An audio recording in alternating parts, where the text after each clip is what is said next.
It's time now for the best high school sports action from the WBCB Sports Network.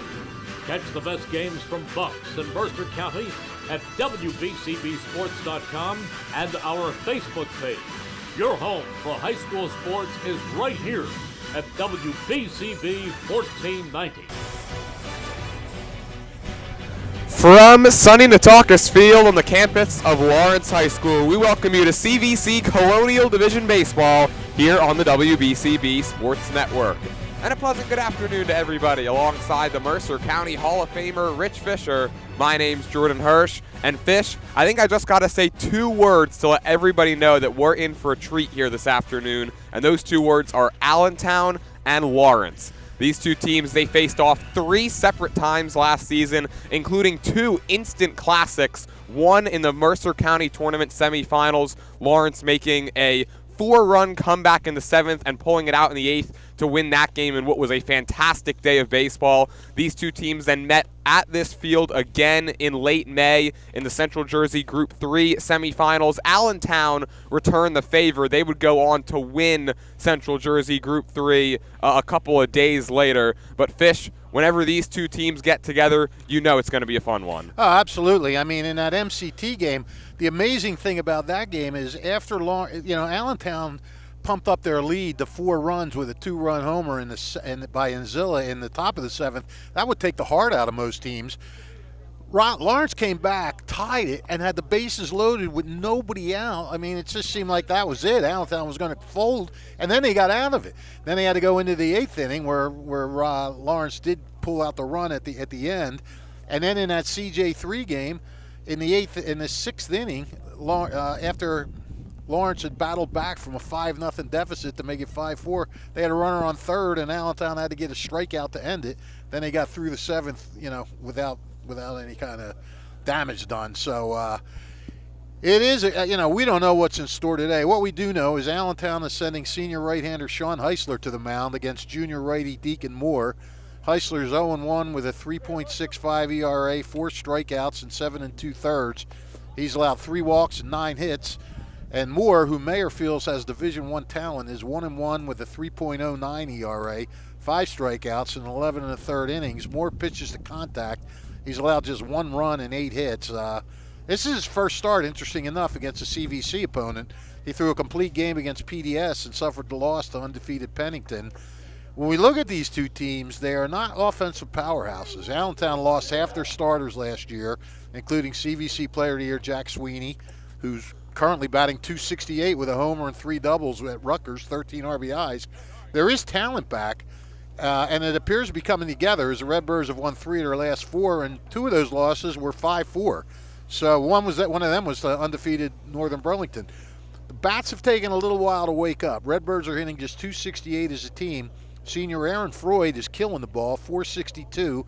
Junior Dieter Van Horten is at .389, and sophomore Dan DiCarlo is at .316. But Jordan, the rest of the team is batting a combined .192.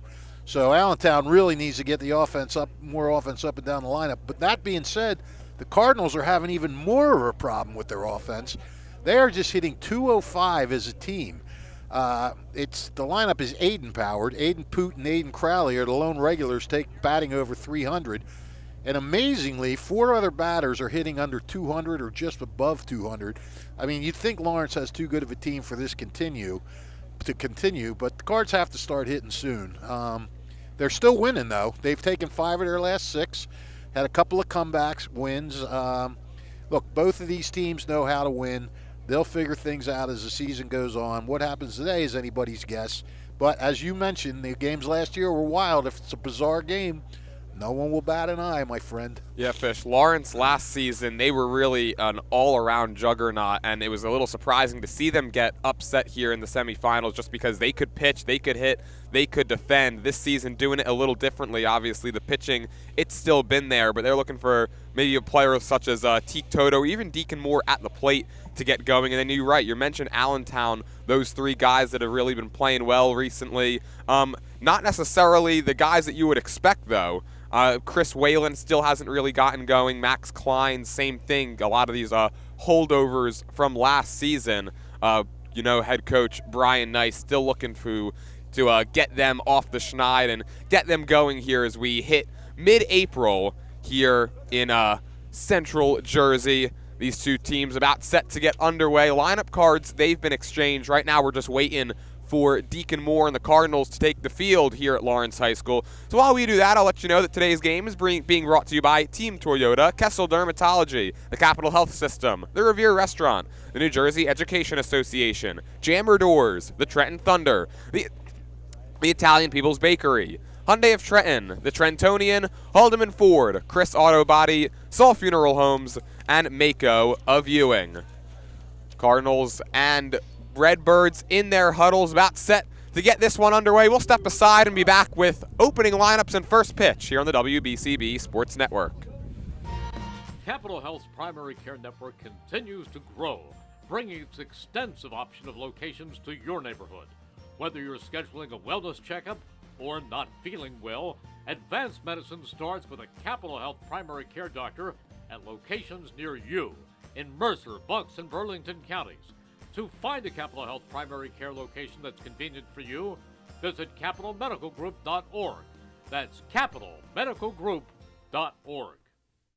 1490 WBCB Levittown and Trenton, and video stream live at WBCBsports.com. Your home for the best local sports in Bucks and Mercer counties.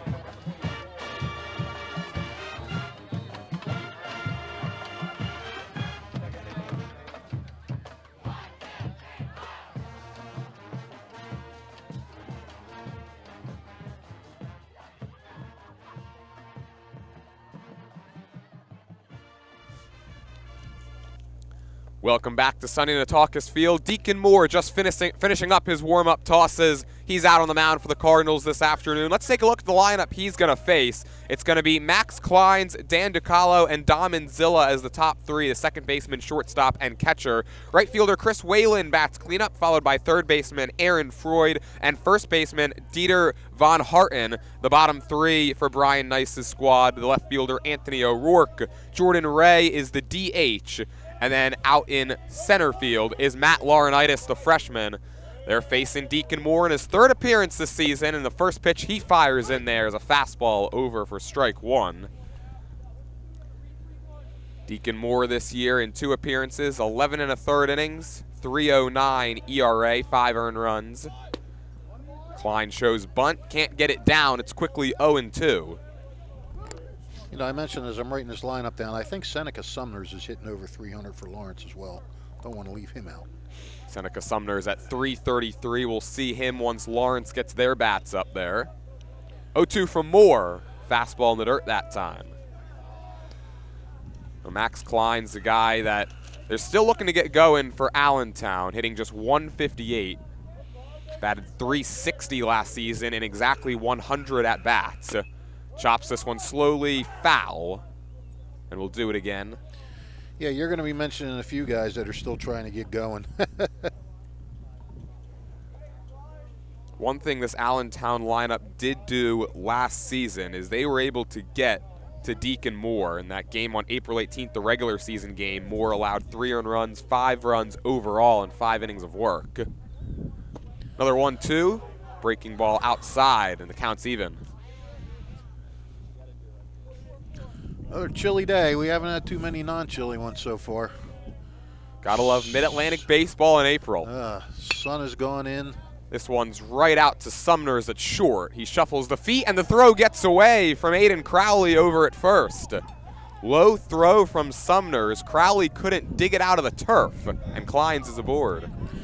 Yeah, Sumners he's having a little difficulty with the glove from the games I've seen. He had a couple errors the last game. I mean, he's hitting really well.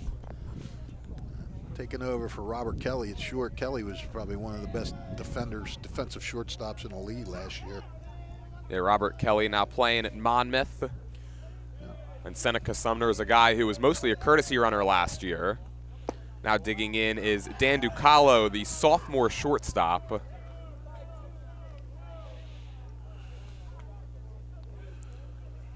Dan DiCarlo this season, 19 at-bats. He's hitting .316 with a pair of doubles. That fastball's in there for a called strike.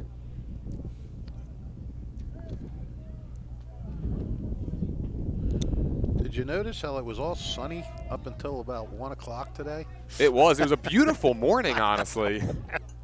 Pitch from Moore is a fastball fouled away for strike 2. It doesn't seem to want to be nice for us, though, when game time comes. Yeah, I walked outside this morning. It was like 55, brilliant sunshine, and I was like, oh, maybe the weather guys got it wrong because the forecast today obviously called for clouds and maybe rain moving in as this game goes along, but unfortunately, they were correct. They were correct.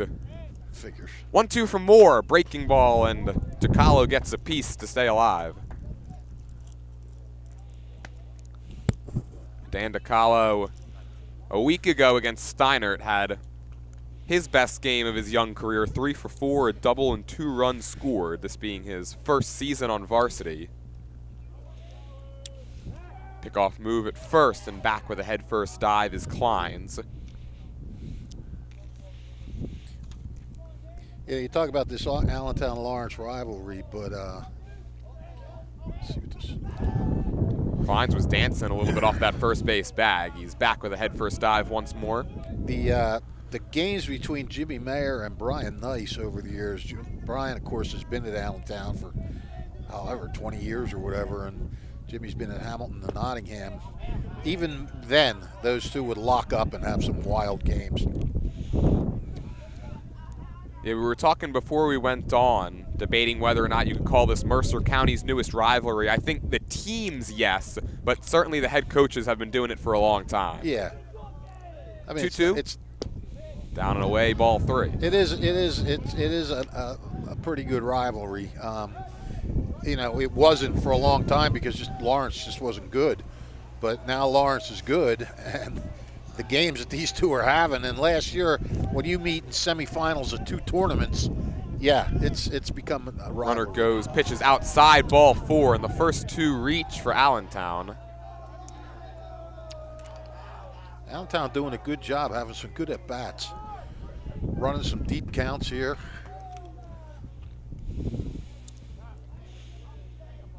Fouling a few pitches off. Just the second walk of the season that Deacon Moore has allowed in over 11 innings. As that brings up Dom Zilla, and Zilla, of course, made his mark on that Mercer County tournament game, which you'd mentioned it during the pregame. He hit the home run that could have been the knockout blow. Yeah, could have been. But first pitch he sees here is below the knees. He's scuffling a little bit this year, but, you know, there's plenty of time for guys to start hitting. And a lot of guys just don't hit in cold weather. You know, it's that hot. They're looking for that hot weather to start. 2 on, nobody out. 1-0 from Moore. Fly ball right field. Towards the line goes Teak Toto. He's under it. Puts it away. Runner will tag from second, and Kleins is going to get to third as Toto unleashed the cannon and got it to Williver without a hop. Yeah, but great job by Enzilla. Got that runner over to third with 1 out. So runners on the corners now for the cleanup guy, Chris Whalen. Yeah, Lawrence play at double play depth. Well, Whalen this season looking to get going, 176. He's just 3 for 17. Despite that, though, has scored 4 runs. So when he's gotten on base, they've been able to drive him home.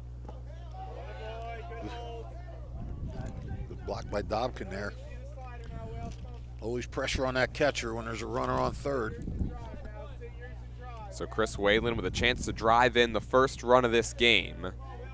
Snapped an 0 for 11 yesterday, went 2 for 3 in Allentown's win against Hamilton West. Good pitch. Nice front door breaking ball that time from Deacon Moore, and the count's even at 1.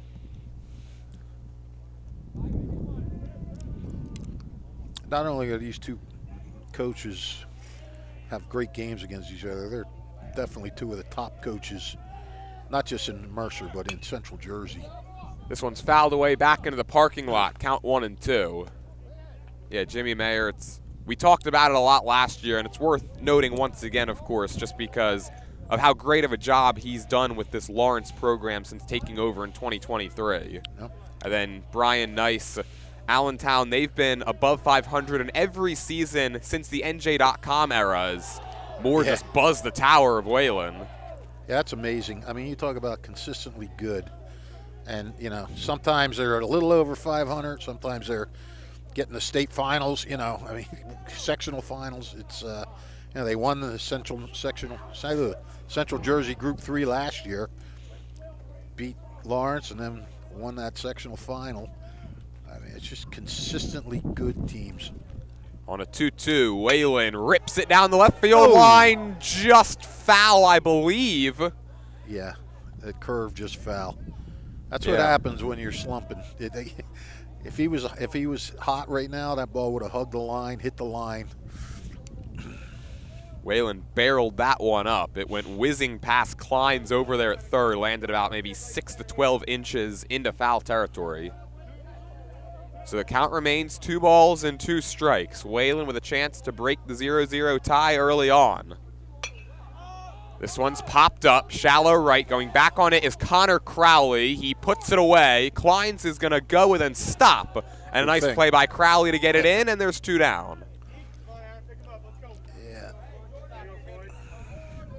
Crowley did a good job on that because he was going backwards and he stopped. I mean, I don't think Kleins was going to go, but he did draw the throw, and you know, there's always a chance the throw could get by the catcher. That'll bring up Aaron Freud with 2 down and runners on the corners. We'll see if Freud can pick up his teammate here. Leading the team in average, 462. He sees a first pitch fastball over at the knees. Aaron Freud, 462 batting average, slugging percentage up over 600. He's had himself a nice start to his senior campaign. Yeah, need a little power now that Jack Sweeney's gone. Good to see Sweeney get. Look, there he goes. Runner goes, pitches high, and Dobkin's just going to let DiCarlo take second.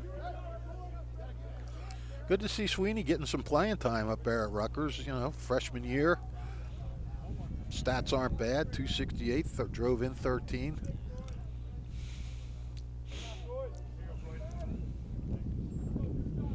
Two in scoring position, 2 down in the first, and the 1-1 is popped up right side, and it's going to find the parking lot. Again. So Deacon Moore, a strike away from getting out of this, has not allowed a hit. Kleins reached on an error by Seneca Sumners, and then Dan DiCarlo walked. Freud facing a 1-2 count. The pitch from Deacon Moore is fouled straight back. Pumped up a heater there, went right after him. You take a look at Deacon, obviously not the same stature as his brother Kellen, who's now pitching up at Lafayette, but a very similar pitch repertoire, and you're going to see a bunch of those heaters. Lafayette, that's what you call it? I always call it Lafayette. Lafayette. Tomato, tomato. I get it. 1-2 from Deacon is fouled away as Freud was just able to get a piece of that. Yeah, good job by Freud to hang in there. Good pitch by Moore. Foul away a couple fastballs. He breaks off a slider. And Freud was able to get the end of the bat on it. Ball and 2 strikes. A single would drive home 2. On a 1-2, Freud, that time he spits on it. That was a good pitch, too. It kind of broke outside at the last second. Kind of pitch you might get a guy to chase with 2 strikes. Deacon Moore looking to work his way out of trouble here in the first. He's thrown a lot of pitches. 2-2 offering. Ground ball through the hole on the left side. That's a base hit. 1 run scores. Here comes DiCarlo. He will score as he beats the relay throw. It's a 2-run single for Aaron Freud, and it's 2-0 Redbirds. What a great at-bat by Aaron Freud. Had 2 strikes on him, fouled off a few pitches, hung in there, fouled off a tough pitch, and then got one. He didn't hit it hard, but he got it on the ground. He got it in the hole. And what a great job. What a great job. A 2-out hit after the guy before you pops out with that guy on third. That's what you call picking up your teammates. And it brings up Dieter von Harten. as he was way late on a fastball. And you're right, Fish. Excellent at bat from Aaron Freud. Fouled away some tough 2-strike pitches and was able to sneak it through that 5-6 hole and drive in a pair. So Redbirds, they've taken the early lead. No balls and 1 strike to count on Von Harten. Another fastball and another swing and a miss. That was a good-looking swing. Just came up empty. And now for Deacon Moore, right? No reason to go to anything else. He's been late on these 2 heaters. Yeah, absolutely. 0-2 delivery. Fastball, he got a piece of it and fouled it away. Went up a little bit on him there. That one he looked like he had timed up pretty well, just couldn't catch it on the barrel. Whenever you see the ball go straight back like that, you know the timing's right. Yep. So 2 home on the single from Aaron Freud. Deacon Moore looking to limit the damage. And he does. The home plate umpire says Dobkin doesn't even have to fire it down to first, and so the inning comes to a close. 2 runs do cross. It's the Redbirds 2. The Cardinals coming up when we come back here on WBCB. Hi, I'm Merrill Reese. Kessel Dermatology offers great cosmetic dermatology featuring the latest technology in cosmetics, including Morpheus 8 for skin tightening and scars, ultraviolet A and B light treatment for psoriasis, eczema, and itching. Kessel Dermatology now offers Genesis and XLV laser treatments for wrinkles, facial discoloration, scars, and hair removal. Kessel Dermatology provides Botox and fillers. Take care of your skin. Schedule an appointment with Kessel Dermatology.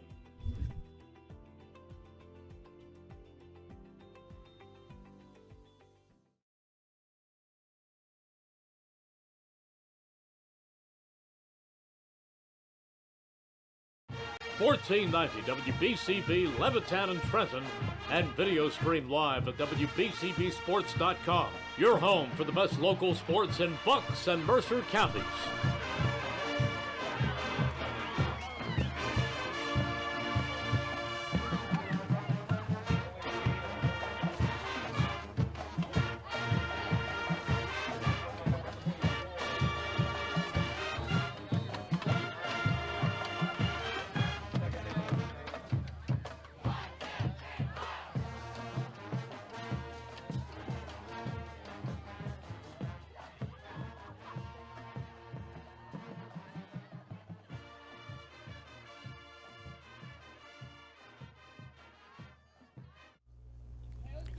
Notre Dame's probably even quicker, right?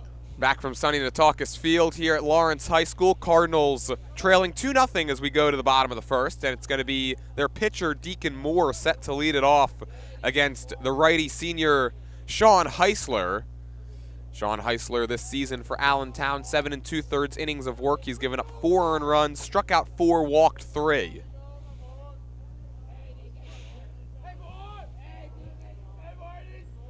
First pitch to Deacon Moore, way upstairs. It's a ball and no strikes. And neither of these pitchers today are big strikeout pitchers. At least they haven't been so far. That fastball was inside, so 2-0 as Heisler's hat came flying off on that pitch. That could be distracting now. You probably don't want the hat flying in front of your face when you're trying to deliver it. Well, that one almost popped off again. You see him fidgeting with that hat. Maybe you got to get a smaller size. We saw a Heightstown kid a couple of years ago. His hat came off every single pitch. Moore goes fishing on the 2-1. I mean, I'm not exaggerating. Every single pitch, he had to bend down and pick it up.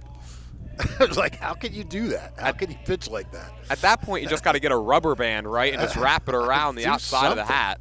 Moore takes close. outside ball 3. Deacon Moore fresh off his first multi-hit game of the season yesterday.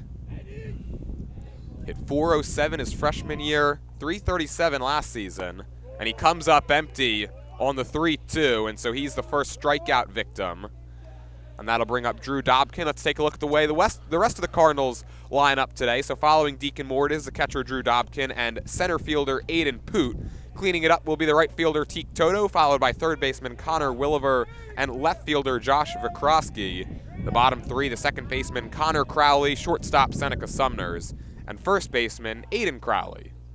And the first pitch to Dobkin is a fastball off the outside edge. Nice job by Heisler there to fall behind 2-0. Not really close on those first two pitches and come back and get him. That time he gets Dobkin to chase, and it's a ball and a strike. That ball had a sharp break to it. Drew Dobkin, he's been struggling, just 1 for his last 12. Takes a fastball inside, it's 2 balls and 1 strike. He's struggling, but he's worth his weight in gold behind the plate. He is a very good defensive catcher. And despite his struggles, he's had a more patient approach at the plate this season too. This one he rips out towards short, taking it on a couple of hops that time is DiCarlo, but he couldn't come up with it cleanly. He fumbled it once, gathered it in, and fumbled it again. Now it's kind of broadcaster's decision as to what we want to mark that down as. If he comes up with it cleanly, he's going to throw him out, but it is a tough play. Ball hit that hard range into your left. Well, but he did gather it in, and if he'd have kept it after he gathered it in, Dobkins was only 2/3 of the way down the line. He doesn't have a lot of speed, so I think he would have thrown him out. But then he dropped it again. I think that's where the error comes in. Well, I just put E6 down in ink, so that's what we're going to go with. You're a tough man. Aiden Poot, the batter, and he takes up and in for ball 1. Ben Hogger, he's gone over to courtesy run for the catcher Dobkin, so he's at first base. 1-0 from Heisler. Fastball up high. Aiden Poot this year has gotten off to a fantastic start. Tied for the team lead in batting average, .333, also leading the team in hits with 7. Also a heck of a pitcher. Ahead in the count, 2 balls, no strikes, and that's just unlucky. It hit the knob of the bat, and it's 2-1. All right, Fish, place your bets. What do you think happened to Aiden Poot's black helmet? That's a good question. It cracked in the dugout. Maybe he struck out and got mad and slammed it. Breaking ball upstairs. It's 3 balls and 1 strike. Maybe we'll send our intern Rich Sale over to investigate.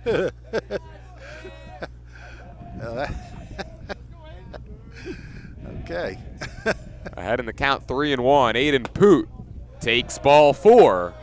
Poot always looks pretty under control, though. He doesn't seem the kind of guy that would smack something down. Reaches base one more time early on this season, and now here comes the Cardinals' power bat, Teak Toto. Toto next season, he's going to be playing down in sunny Florida at IMG Academy.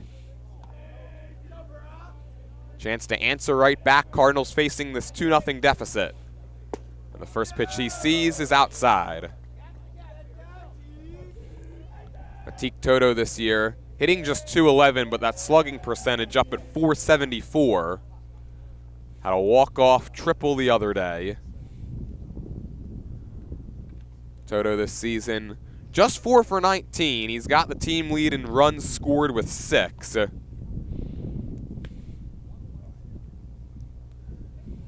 Teak Toto, a guy really known for his offensive firepower. A little surprising, no multi-hit games for him since May 2nd of last year.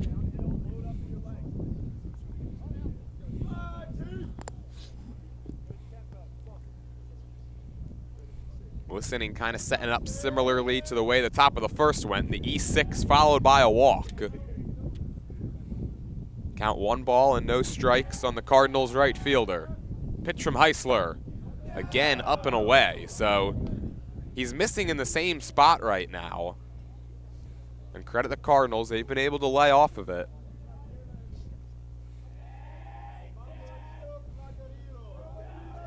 Another hitter-friendly count for Lawrence, a 2-0. Fastball cracked foul the other way.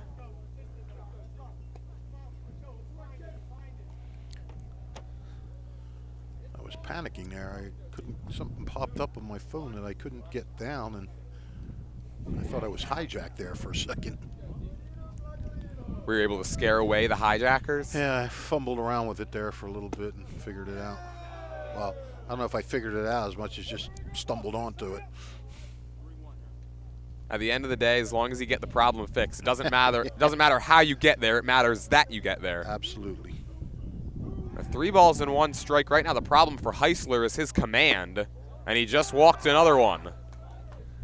No hits, and the bases are loaded for the Cardinals with 1 out in the first, and here comes Connor Williver. Yeah, I mean, this is you get an error and 2 walks. That is not what you want to do, especially you got a 2-0 lead. You know, you just want to throw strikes. Sean Heisler, he's going to have a word with his pitching coach. And now looking at Connor Williver and looking down into the Cardinals dugout, I'd say half the players have the black helmets and half the players have the red helmets. You are infatuated by this, aren't you? I just don't think I've ever seen it before. You know, every so often you'll see one guy forgot his helmet somewhere or it broke, like you slam it down, but I don't think I've ever seen like a 50-50 split like this. See, you'd make a better detective than I would. I don't even notice this stuff. Well, if broadcasting doesn't work out, that should be the backup plan. Yeah. We'll get your own TV series. What would it be called? Instead of the Rockford Files, it'll be the Jordan Files. The Jammin' Files. You're jamming Jordan Hirsch. That's what it says on your Facebook. That's right. Ooh, first pitch to Williver, hit him in that red helmet. Wow. That's going to force in a run. Fortunately, it just nicked him. He looks no worse for wear, and that is one way to get yourself an RBI. He didn't even flinch. It was like pop, and he just took his base. So it's a 2-1 ball game, and they're still loaded for Josh Vikrosky. Ben Hauger scores a run. First pitch to Vikrosky, checked his swing, and the home plate umpire says he went around. That's frustrating. Coach goes out to talk to him, and the first pitch he throws, he hits the guy. Count, no balls and 1 strike on the left fielder Vikrosky. Another breaking ball and another strike, and it's quickly 0-2. I'm guessing it's spelled wrong on the roster, huh? It says Vikrosky on the roster. Vichuski. I know it was Vikrosky last season. At least that's what we went with.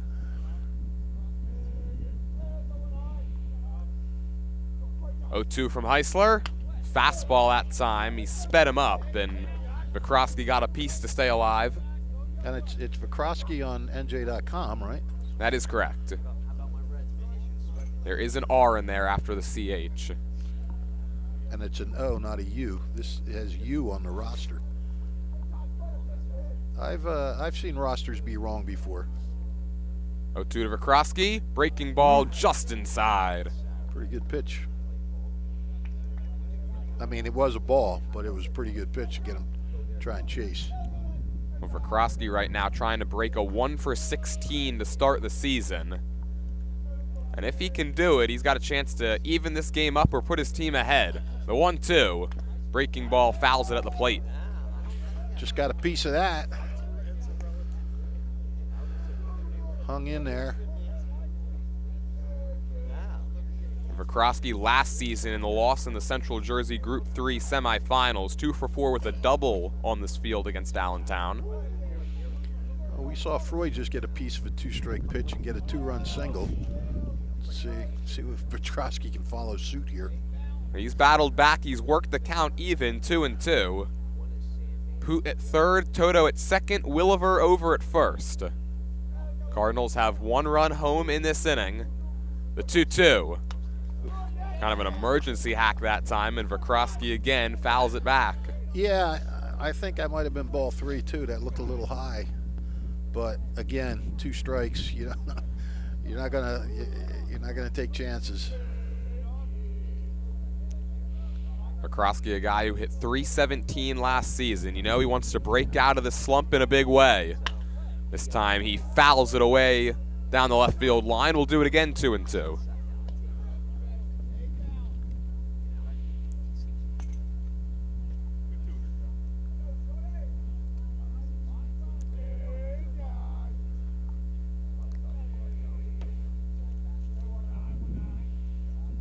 Heisler ready out there on the mound.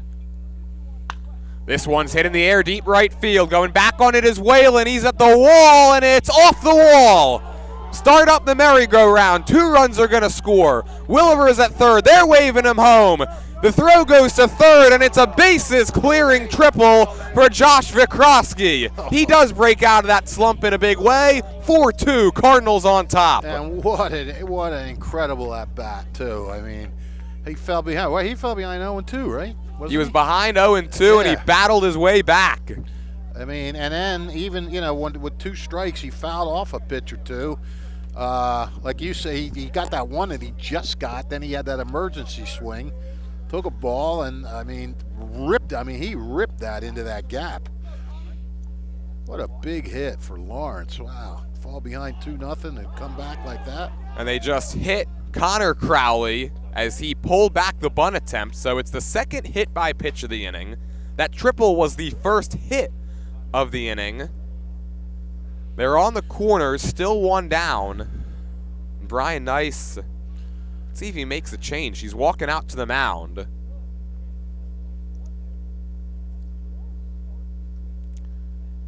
A 4-2 just like that, and that's going to do it for Heisler. He goes a third of an inning. He's given up 4 runs. 3 of them earned. And we'll have the new pitcher for you when we come back. 4-2, Cardinals on top here on WBCB. Hi, I'm Sean Spiller, president of the New Jersey Education Association. On behalf of the 200,000 educators in all of our public schools, we wish all of our student athletes the very best luck in today's competition. We would also like to recognize the students in our public schools who participate in extracurricular activities, like the school play, robotics class, or the marching band. New Jersey schools are #1 in the nation. When parents, schools, and educators work together, our students are the winners. New Jersey Education Association supports our great public schools. Hi, I'm Merrill Reese. Kessel Dermatology has a highly rated and award-winning dermatology team with over 130 years of collective clinical experience. They've been voted as the region's best dermatologist and doctor for 20 consecutive years. Over 1,500 5-star reviews from satisfied patients. Take care of your skin. Schedule an appointment with Kessel Dermatology.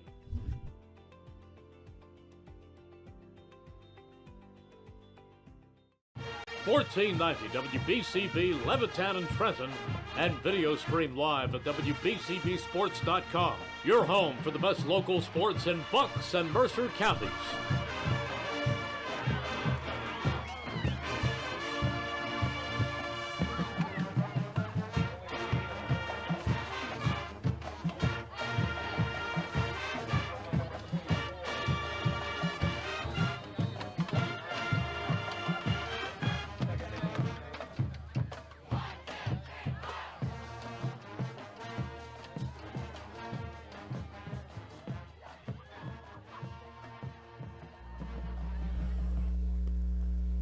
Back from sunny Nataukus Field, it's now a 4-2 Cardinals lead. Allentown took a 2-0 advantage in the top of the first on a 2-run single by Aaron Freud, and since the Cardinals have answered with 4 on 1 hit, it was a big one, a bases-clearing 3-run triple for Josh Vikrosky. The new pitcher now for Allentown, sophomore R.J. Davis. He's pitched just 4 innings this season, 2 hits, 1 run, 2 strikeouts. And Seneca Sumners digs in with runners on the corners, 1 down. He squares, he gets it down, right back to Davis. He's coming home, and Crowley is out. Heads up play that time by R.J. Davis. He comes in, gets the lead runner, 2 outs in the first. Yep, good job there. Got off the mound quick. Not sure how good of a jump Vikrosky got off third, but... So now Aiden Crowley, he's going to be the 9th man to bat in this inning for Lawrence, and he takes the first pitch down and in for a ball. I mentioned how this lineup is Aiden powered. Aiden Crowley hitting .308, 4 hits, 13 at bats. The 1-0, fastball in there for a called strike. Aiden powered with a little Seneca Sumner's thrown in there too. And in this game, Josh Vikrosky, who's got the big blow of inning number 1. 1-1 pitch is on the outside corner, strike 2. Sean Heisler today just didn't have it.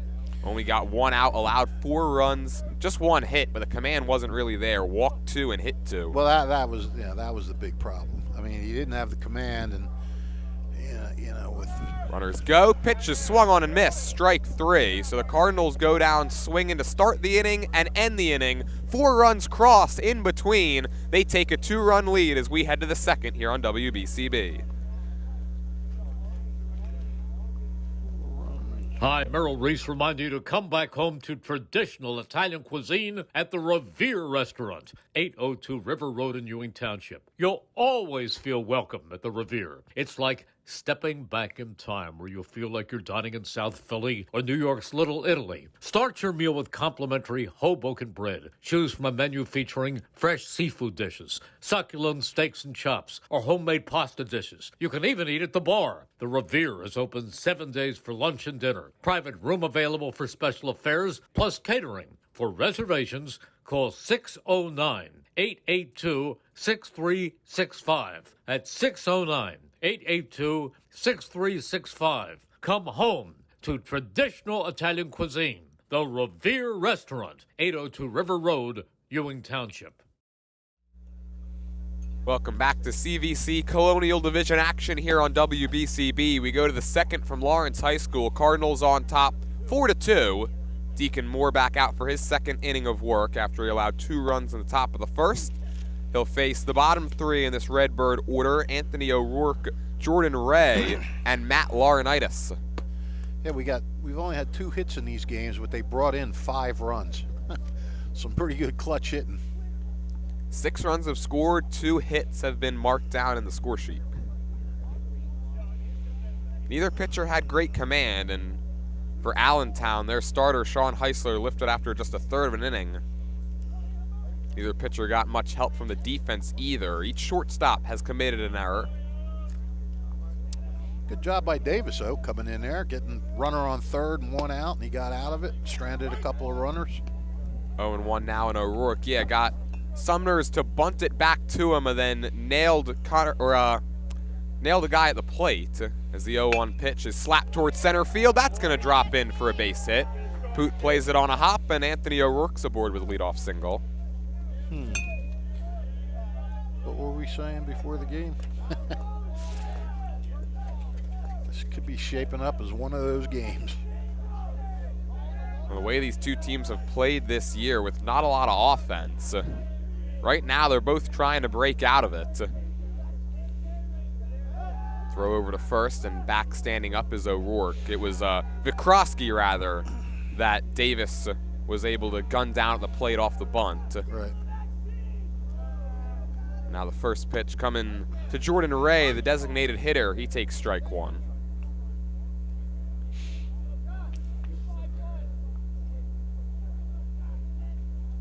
Ray DHing for now pitcher RJ Davis. 0-1 from Moore, fastball outside.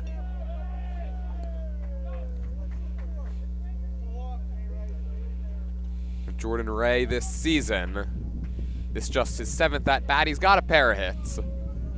Yeah, he's hitting .333. And the 1-1 comes up empty. Deacon Moore has 1 strikeout on his line right now. Struck out Dieter von Harten to end the first. Looking to double that total here and get the first out of inning number 2. Ground ball back up the middle. Sumner stays down on it. Flip to second for 1. Over to first, and not in time.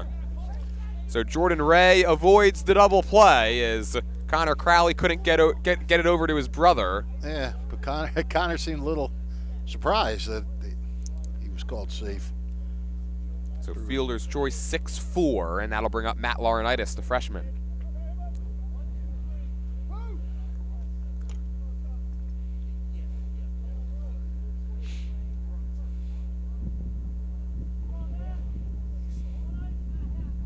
He squares, bunts it foul. Laurinaitis this season, he's been playing a lot, especially for a guy in his first season on varsity, first season in high school ball. Yep. He's just 1 for 15. That's under 100. But you got to believe Brian Nice has high hopes, putting a freshman in the lineup, giving him a chance here early on in this season. Waving a miss that time. It's quickly 0-2.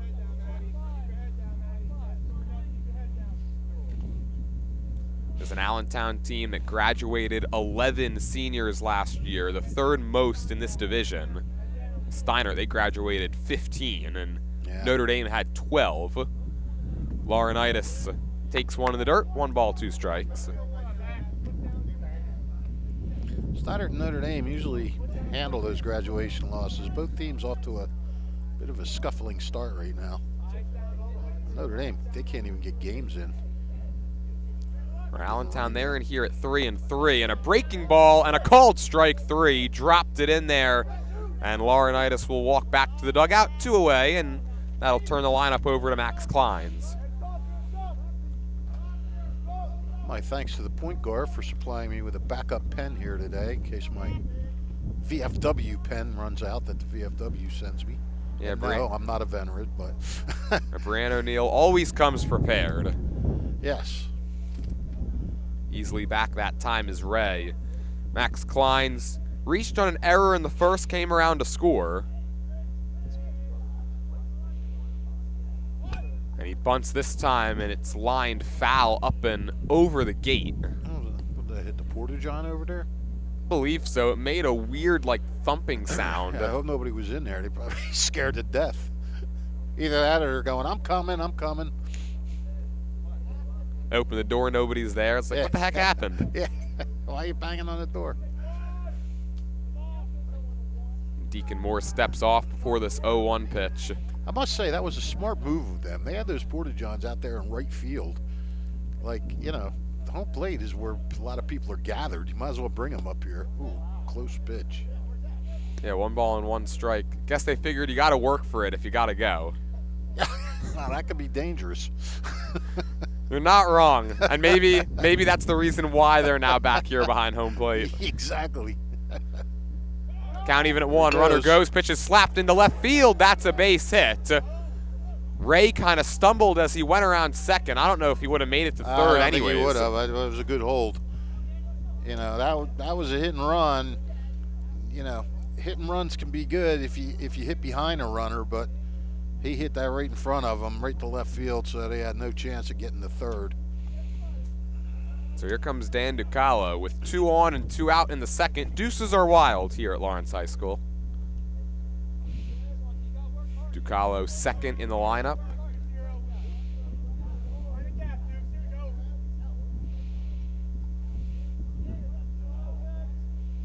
The pitch for Moore is a fastball just above the belt. 1 ball, no strikes.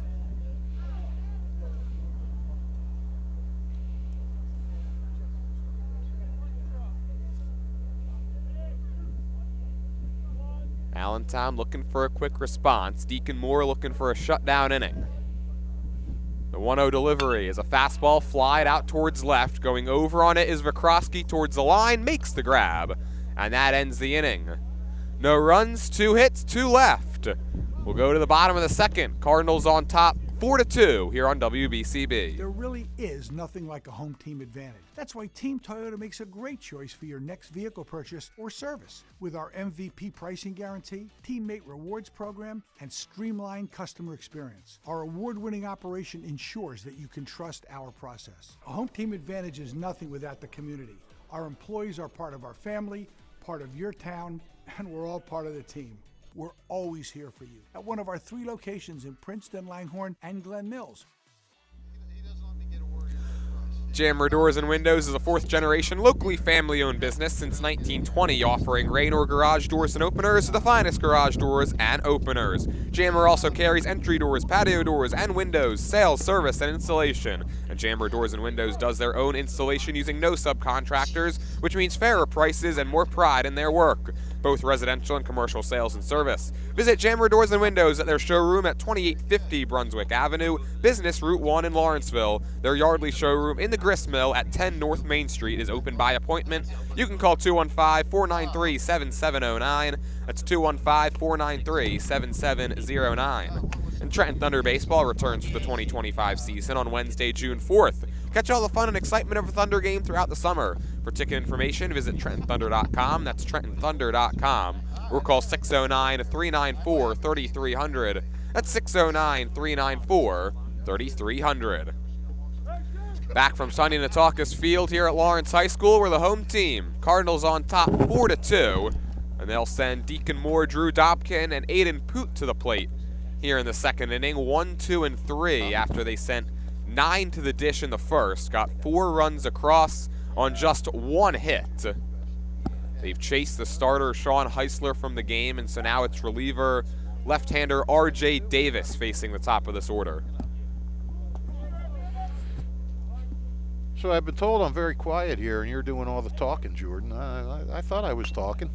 There's a nice bunt drop down by Moore, and Davis is going to have no chance. He lets it fly, but too little too late, and Deacon reaches with a bunt single.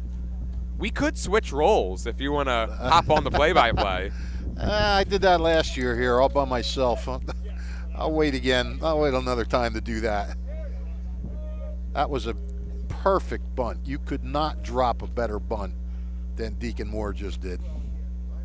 So he's aboard for Drew Dobkin, and his first pitch breaking ball's outside. See, I think I'm talking. I just think that your voice is so much more commanding and authoritative that people hear it better. That left you speechless. kind of funny, right? 1-0 is in there. It's 1 ball and 1 strike. I was waiting for the pitch to come in. Oh, I got you. I've been told I had a voice for this. Yeah, well, hey, I'm pushing for you, pal. Down and in ball 2. That's honestly the greatest compliment I think a broadcaster can get, right? Yeah, well, I would think so. Well, you got to be interesting on the air, too, which you are. Always prepared.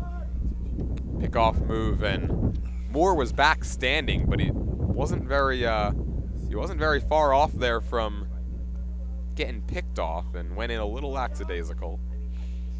2-1 from Davis. Fastball down low, ball 3. But Davis came in, worked his way out of trouble in the first, and count 3 balls, 1 strike. Cardinals have been very patient at the dish. Yeah, well, that's one thing, you know, I'm sure Jimmy Mayer puts that in their heads. Down do not low, chase, ball 4. do not help the pitcher. And so 2 aboard, and now here comes trouble. Aiden Poot, Teak Toto's now out in the on-deck circle. Another courtesy runner. Ben Hauger is going to jog out there. Drew Dobkin's going to come on in. You know, it was interesting looking. You look at the line. Allentown had 1 hit in the first inning, got 2 runs. They had 2 hits in the second inning, got no runs.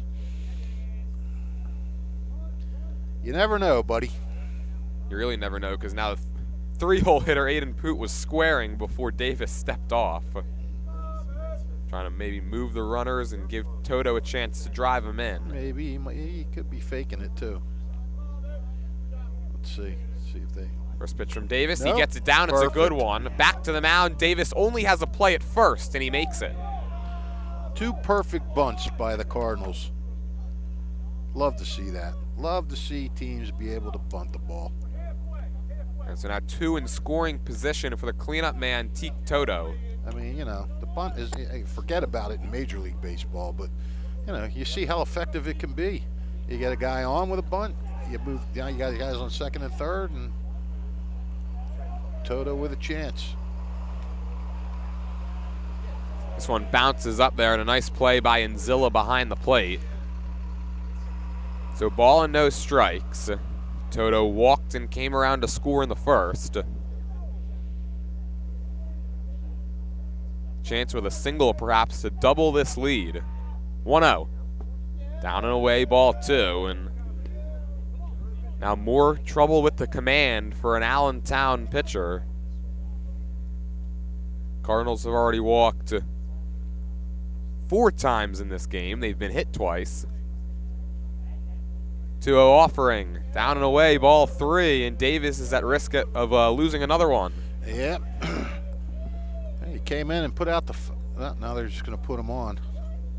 So intentional walk. It's number 5 of the day for the Cardinals with just 1 out here in the second. And now Connor Williver with a chance to do some damage. That second time he's come up with the bases loaded. First time he got plunked right on the helmet. I wouldn't call it an easy RBI, but an RBI nonetheless. Yeah, I want to get hit in the head. Williver, first pitch swinging. He foul tips it into the glove of Inzilla. It's 0-1.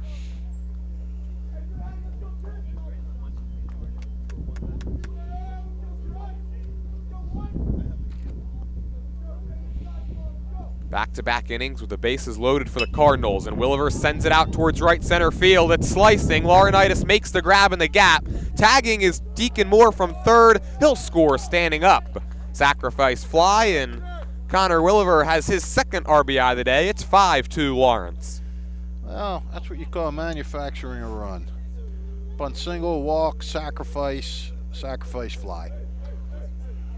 2 other runners held, so it's now second and first with 2 outs for Verkrosky. His 3-run triple last inning is the main difference in this game so far. 1 ball, no strikes. Yeah, that ball wasn't hit really deep where the other runners could move up, but deep enough to get the run home, and that's what really matters.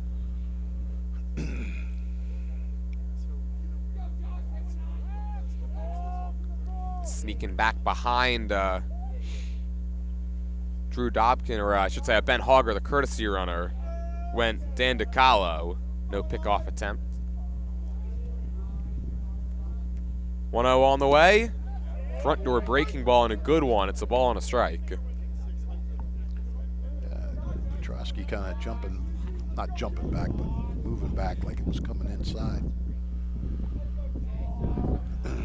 Wind starts to howl here at Lawrence. And the 1-1 in the dirt.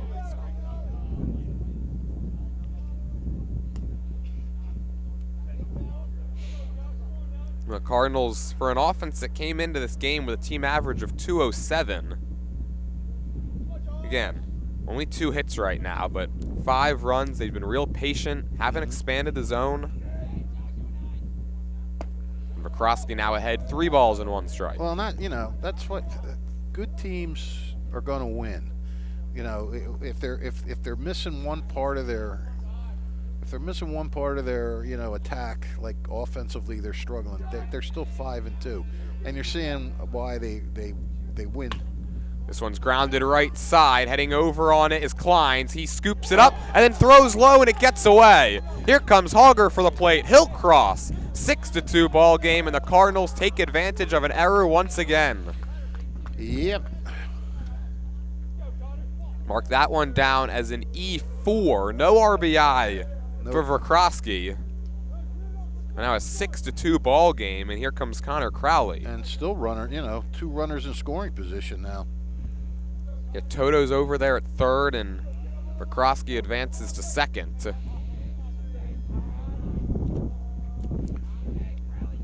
Connor Crowley and his singular batting glove come to the dish, and this was before that error was made. I was saying, good teams win, and here you're seeing why. They're not hitting the ball, but they're drawing walks, they're getting on base, and then they're getting breaks, and they're taking advantage of the breaks. You get an error and you score a run. In the first inning, you got an error, and you capitalize and got a run off of that, plus a couple walks. It's a winning mentality, a lot of it. Something that Lawrence did very nicely last season. Last 2 seasons. Yeah, last season, of course, it leads to those 22 wins, a program record. Well, they actually tied the record from the year before, I think. That's when they actually got to the sectional finals and lost to Middletown South. I mean, they've been tremendous these past 2 years. They're off to a 5-2 start this year. They won their first divisional game earlier on in the season. So the count right now, 1 ball and 2 strikes, is Connor Crowley looking to extend the advantage further. Swing and a miss. R.J. Davis strands a pair in scoring position, but 2 runs do come across. It's 6-2 Lawrence. We'll go to the third here on WBCB.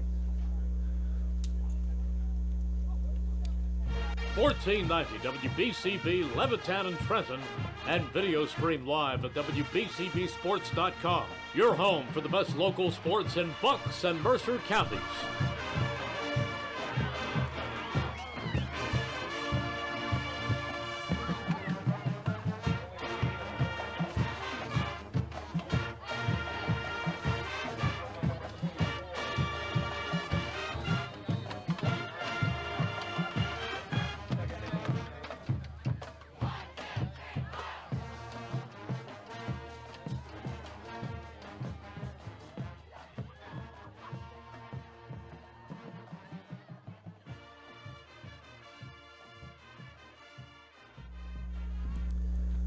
Welcome back to CVC Colonial Division action here on WBCB. We go to the third.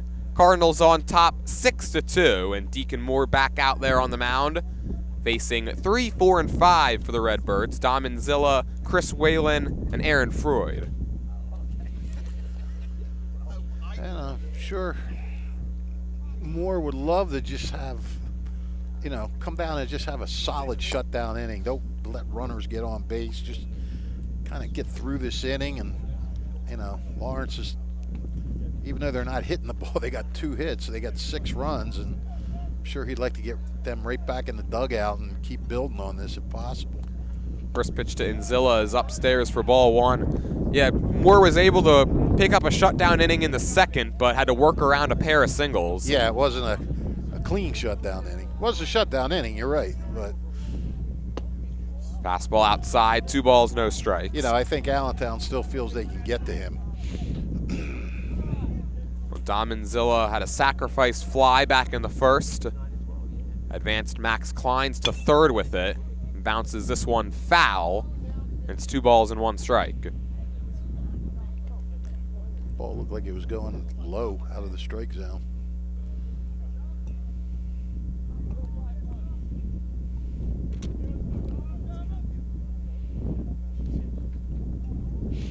Two ball, 1 strike pitch. Up and away, ball 3. Manzilla this season didn't play in the first 2 games, then had 3 hits in his season debut against Burlington Township, just 1 total hit since. And he's aboard with a leadoff walk here in the third. Well, that's really not what you want to do. You got a 4-run lead to work with. You do not want to give them free passes. So second walk of the game that Moore has allowed. Again, he had just 1 free pass coming into this one in 11 1/3 innings. And so here is Chris Whalen.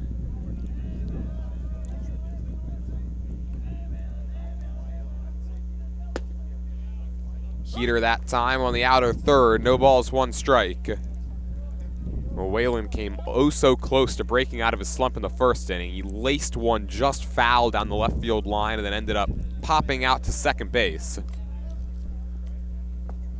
Check the swing that time. 1 ball, 1 strike.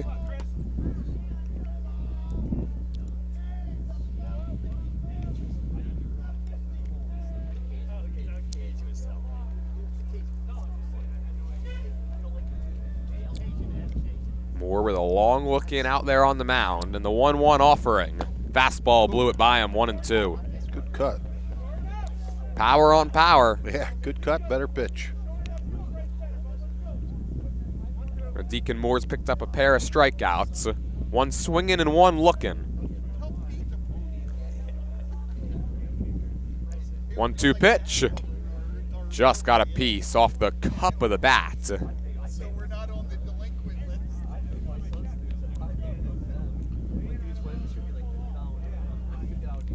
Not a very big crowd here today, but that's not surprising.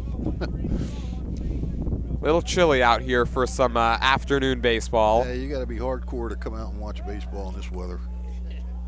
Throw over and back easily with a dive is Inzilla. Well, Fish, if these 2 teams end up meeting again later on down the line like they did a couple of times last year, the crowd size certainly going to grow once the weather gets hot. Yeah, well, yeah.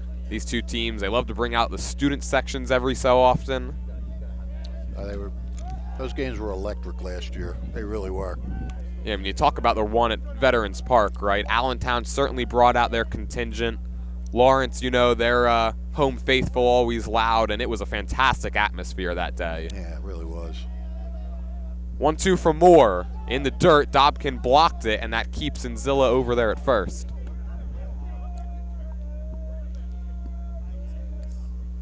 I mean, rivalries, right?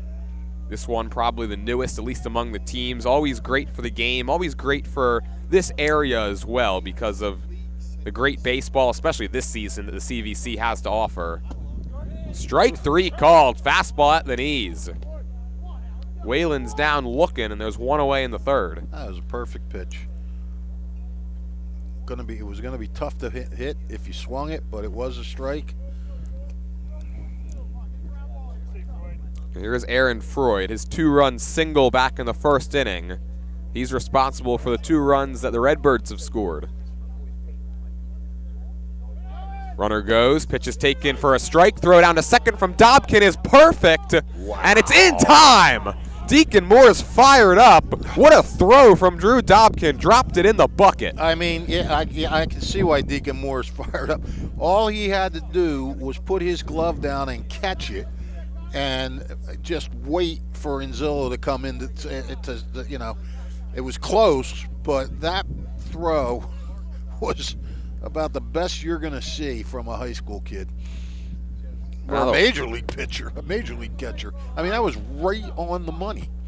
It's now no balls and 2 strikes to count on Freud. And yeah, you couldn't have walked down there and placed it in Connor Crowley's glove any better than that. Exactly. Hit the bullseye. And now Freud wants time. You were talking about it earlier, Fish, right? Drew Dobkin, not necessarily known for his offense, certainly known for his defense. We just saw why. Yeah, very good catcher. His sister was a really good softball player for the Cards. Yeah, Emma Dobkin had a nice year last season. The Cardinals, they reached the sectional tournament. Count 1 ball and 2 strikes on Freud. Fly ball left field, ranging back is Verkrosky. Still going, he's looking up, and that ball is gone. Oh, what a game Aaron Freud's having. Yeah, he's now got 3 RBIs. He didn't realize it until he got to second base, but it's his first home run of the season, and it's a 6-3 ball game. Well, he put a really good swing on it. I think he got helped a little bit by the wind. The wind seems to be blowing out that way, but man, what a game he's having. 2 hits, 3 RBIs, home run. Halfway to the cycle with the middle 2 still to get. Yeah, the triple being the toughest, of course. First home run of the season for Allentown as a team as well, to slice into this deficit a little bit. And now Dieter von Harten takes a called strike. Yeah, how big was that throw by Dobkin now? Ugh. You're looking at 6'4" instead of 6'3" if he's safe. A 1 for Moore and a wave and a miss. I'll tell you what, Fish, off the bat, I didn't think that Freud had enough. I thought Verkrosky was going to have room, and you're right. That ball just kept on going. Yeah, I think it got a little assistance. 0-2 pitch. Well, that one went about 50 feet. Because when he hit it, the wind was blowing. I mean, yeah, the wind is coming and going. It blows, it stops. But I could feel it at my back when it was going out.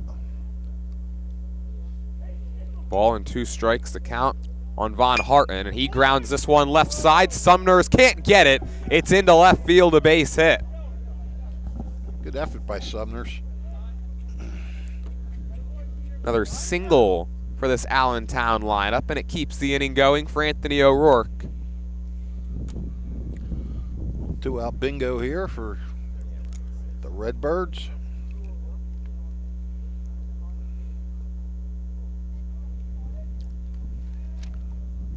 So now a chance to continue this 2-out rally. Anthony O'Rourke, he singled in the second inning. And you know this team, Fish, Redbirds, not going to go down quietly. Still the reigning sectional champions. No, of course not. Rivalry game and won 3 out of 4, 2 in a row.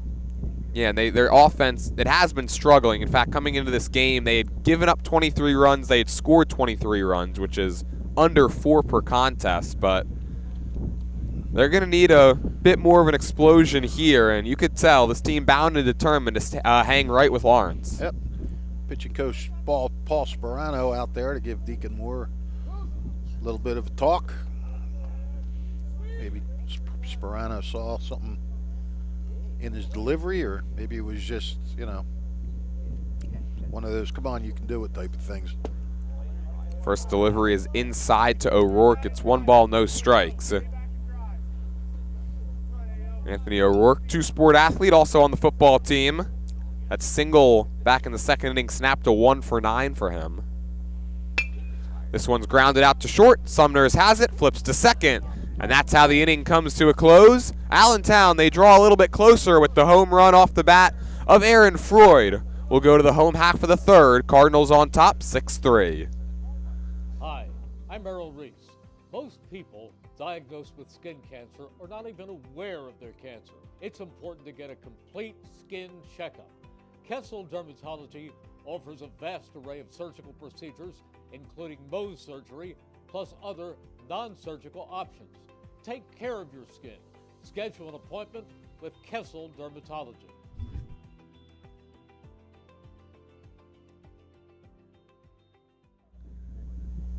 The Italian People's Bakery is proud to support high school sports in the WBCB Sports Network. Visit them at their signature location, 63 Butler Street, for the finest rolls, deli meats, and pastries. Drive by to have that homemade bread made daily, or have them cater your next party or affair. You can visit them once again, 63 Butler Street in Chambersburg, the Italian People's Bakery since 1936. And car buying made simple at Hyundai of Trenton, 1655 North Olden Avenue, Ewing Township.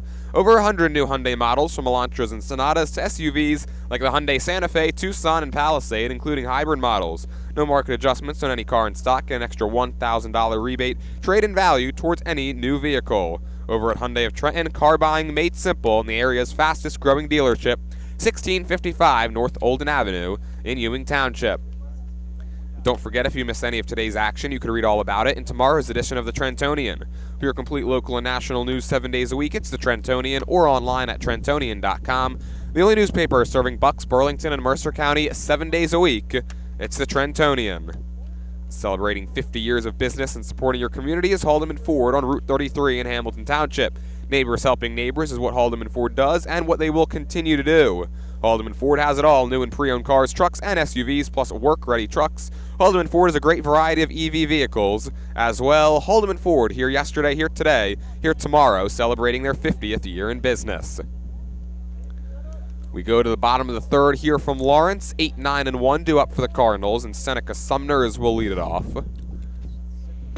First pitch, he takes it outside, ball and no strikes. Now Davis wants to have a shutdown inning, even though his team's still down. They got to run back, so he wants to keep it here so they can try to continue that comeback.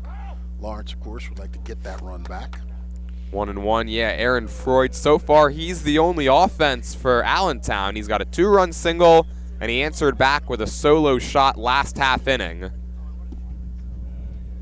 Cardinals looking to build on this 6-3 lead, and Sumners falls behind 1-2.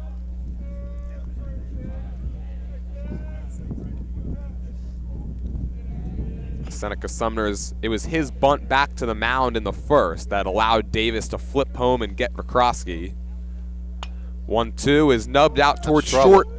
Coming on in on it's DeCalo, and he whips it across the diamond in time. Good job. Sumners got pretty good speed. 6-3 on the putout, 1 away for Aiden Crowley. You tell R.J. Davis wanted to come off the mound and field that, and you're right, Fish. Speedy runner in Sumners, but DeCalo stays down on it, doesn't panic, and he got him by a step. Did a nice shot. That's the key there. Don't panic. Don't say, oh, he's fast, I got to get him. Just field it the way you're going to field it and make the strong throw. So a ball and no strikes, now the count on Aiden Crowley, who went down swinging back in the first. Fastball below the knees, 2-0.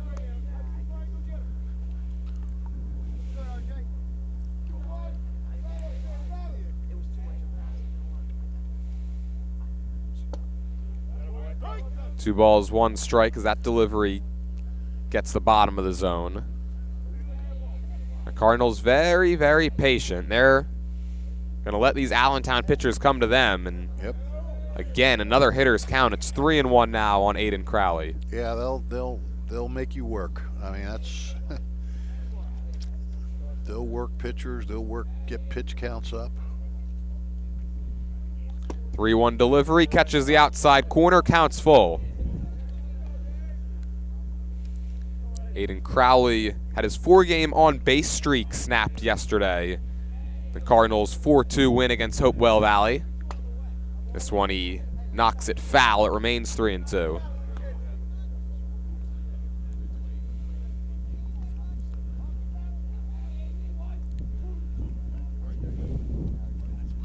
Another thing we see today, a lot of swing and a miss. Crowley down on strikes for the second time, and there's quickly 2 down in the third. Here comes Deacon Moore. I was going to say we've seen a lot of guys hanging tough in at bats and then coming up with a hit or a walk, but he hung tough but didn't get the hit or the walk. It's like a mental announcer's jinx. He could hear your thoughts. Yeah, well, I do what I can. First pitch to Deacon Moore is a fastball outside, 1 ball, no strikes. Can you imagine if all the players out there could hear your thoughts? Oh, that right there, that's a scary thought. Moore checks his swing and holds up, 2 balls and no strikes. They probably hear a lot of stuff about Mercer County high school sports, right? Yeah, let's keep it at that. Maybe that's just what they would want to hear. That's all they'd hear, yes. Nothing else. 2-1 as Moore takes a strike on the inside corner. You bring up some interesting scenarios, my friend. 2-1 pitch, that's on the inside corner, called strike 2. Well, I feel like we've done enough games now together over the last 2 seasons where we can bring up those type of conversations. Absolutely. Absolutely. It's just going to get worse or better, however you want to look at it. This one's foul at the plate, and I think it got a piece of Deacon Moore's foot.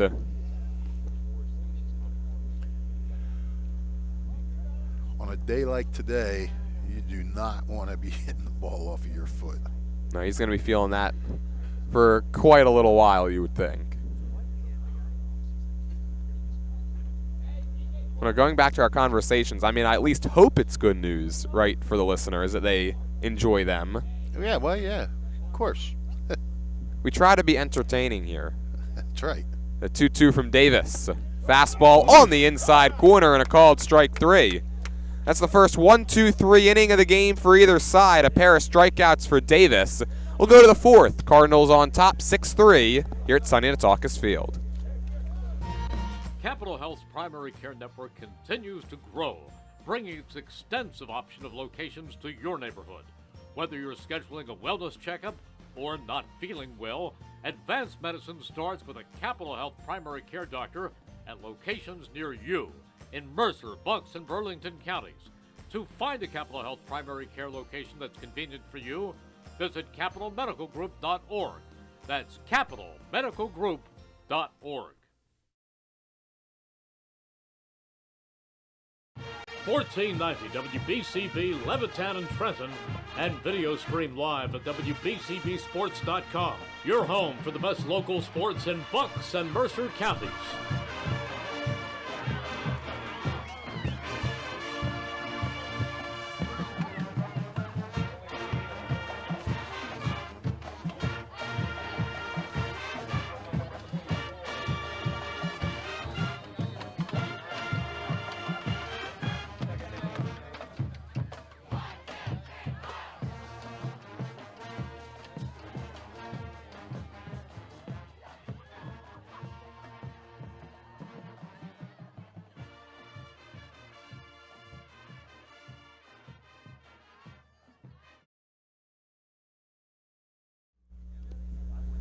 Welcome back to Lawrence High School. We go to the 4th here on WBCB. Cardinals on top 6-3, and after R.J. Davis threw up the first 1-2-3 inning of the game for Allentown out on the mound, their bats go to work here in inning number 4 with Jordan Ray, Matt Laurinaitis, and Max Kleins due up.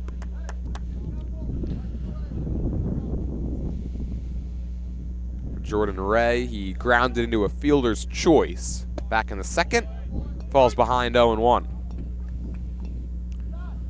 Jim Peterson behind home plate, or Jim Peterson, as we used to call him when he was a Babe Ruth coach. 0-1 from Moore, blew it by him, no balls and 2 strikes. He would walk by and we would talk like those people, I don't know what you would call them when they would go, and then we would go, Peterson. Of all the people in Mercer County, I feel like there's fewer people that you don't have a story about than do, as Ray gets a piece to stay alive. Yeah. That was credited to the late, great Harry DeBonis, who used to be an umpire, and more than that, he's kind of a legend. He was the one that started that, and it really took off, too, at Switlick Park. 0-2 from Moore, fastball up high, 1 ball, 2 strikes.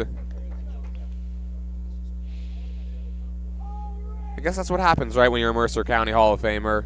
You end up with all the stories. I just got to be around long enough. On a 1-2, Ray takes a called strike 3, and all of a sudden the strikeouts are starting to pile up. Yeah. Backwards K for Deacon Moore, his 4th strikeout of the game. He's got 1 in each inning.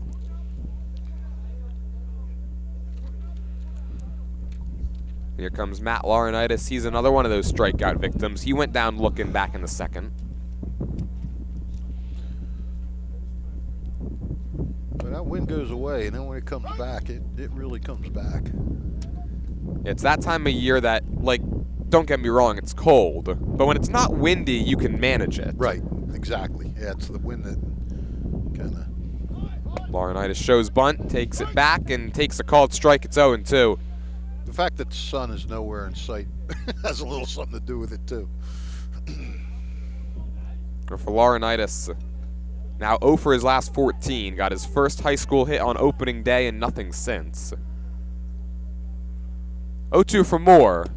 Called strike 3 once again. Back-to-back backwards Ks, and there's 2 down. I don't know, maybe, Moore's starting to get into a little bit of rhythm now. Maybe Paul Sperano had a little bit more of a talk with him when he was in the dugout and saw some things that were going on. Now the challenge is working around the top of this lineup that has done some more damage. Yep. Kleins takes a ball up above the belt, 1-0. Kleins reached twice on an error and a single, scored a run. Chops this one slowly towards third. Nice play by Williver to get it on the big hop, and that's an easy 1-2-3 inning for Deacon Moore. No runs, no hits, nobody left. We'll go to the home half of the 4th. Cardinals on top 6-3, looking to build on the advantage when we come back here on WBCB. Hi, I'm Sean Spiller, President of the New Jersey Education Association. On behalf of the 200,000 educators in all of our public schools, we wish all of our student athletes the very best luck in today's competition. We would also like to recognize the students in our public schools who participate in extracurricular activities, like the school play, robotics class, or the marching band. New Jersey schools are #1 in the nation. When parents, schools, and educators work together, our students are the winners. New Jersey Education Association supports our great public schools. Kyle? Jammer Doors and Windows is a 4th-generation, locally family-owned business since 1920, offering Raynor Garage Doors and Openers, the finest garage doors and openers. Jammer also carries entry doors, patio doors, and windows, sales, service, and installation. Jammer Doors and Windows does their own installation using no subcontractors, which means fairer prices and more pride in their work, both residential and commercial sales and service. You can visit Jammer Doors and Windows at their showroom at 2850 Brunswick Pike Avenue on Business Route 1 here in Lawrenceville. Their Yardley showroom in the Grist Mill at 10 North Main Street is open by appointment. Call 215-493-7709. That's 215-493-7709. Trenton Thunder Baseball returns for the 2025 season Wednesday, June 4th. Catch all the fun and excitement of a Thunder game throughout the summer. For ticket information, visit TrentonThunder.com or call 609-394-3300. We go to the bottom of the 4th. Cardinals on top 6-3, and Drew Dobkin leads it off against R.J. Davis. Back out there for his 4th inning of work. He's gone so far 2 2/3 as he came in with 1 out in the first. 1-0 pitch, bounces up there, ball 2. Hey, he hasn't done a bad job giving up one unearned run since he's come in. No. He gave up an unearned 2 runs. 1 is unearned. It's now 3 balls and no strikes. So you did have it right the first time. Yeah, but I made it sound like that was the only run he gave up. He did give up an earned run too. That's what makes you a Mercer County Hall of Famer. Gotta have your T's crossed and your I's dotted. As Dobkin takes a 4-pitch walk to start the 4th. And so here comes Aiden Poot. Poot doesn't have an at-bat registered. He's got a walk and a sack bunt. Andrew and I pointed this out the other day. Poot going up there with no gloves on to bat. You just hope he doesn't catch one off the label in a day like today. You talk about old school. Snap throw back to first, and in there is Ben Hogger, the courtesy runner. Those guys back in the 40s and 50s would love Aiden Poot, seeing him up there gloveless. 1 ball, no strike pitch from Davis, down low 2-0, so 6 straight out of the zone to begin the 4th. Yeah, you can bet all the money you have that he will not be swinging at this pitch. Go ahead, come on, call the bookie. Let's see, I'd be a little nervous. All the money? All. 2-0. Well, should have done it. 2 balls and 1 strike, got it over at the knees. Stick with me, kid. I take it the safe route. I don't blame you. I do the same. Runner over at first. And 2-1 from Davis. Breaking ball, chopped right side. Ranging over on it is Kleins. Gobbles it up and gets the sure out at first. Well, and out, but did get the runner moved up into scoring position. So Poot's done that twice now. Once with a bunt and once with a ground ball. Not a double play ball. Cardinals have played their small ball nicely. They've got the 3-run triple from Verkrosky. That's about it for the hard contact. Mm-hmm. And now Teak Toto, who he doesn't have an at bat either. He's 0 for 0 with 2 walks. First pitch he sees here is over at the knees, strike 1. Davis starting to find his zone again. Sometimes all you got to do is throw 1 strike. You throw 6 out of the zone. Once you do it once, get back in that arm slot. Oh, that one bounces up there. It's now 1-1. It's kind of like a basketball player struggling. Sometimes all you got to do is see the ball go through the net once, and that'll unlock something. Yeah, even if it bounces around on the rim and drops through. Like, all right, I got it back. Hogger's out there at second. And now Toto's ahead 2-1.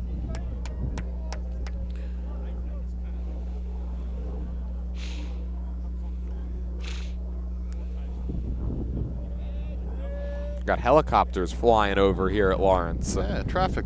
It's the traffic patrol.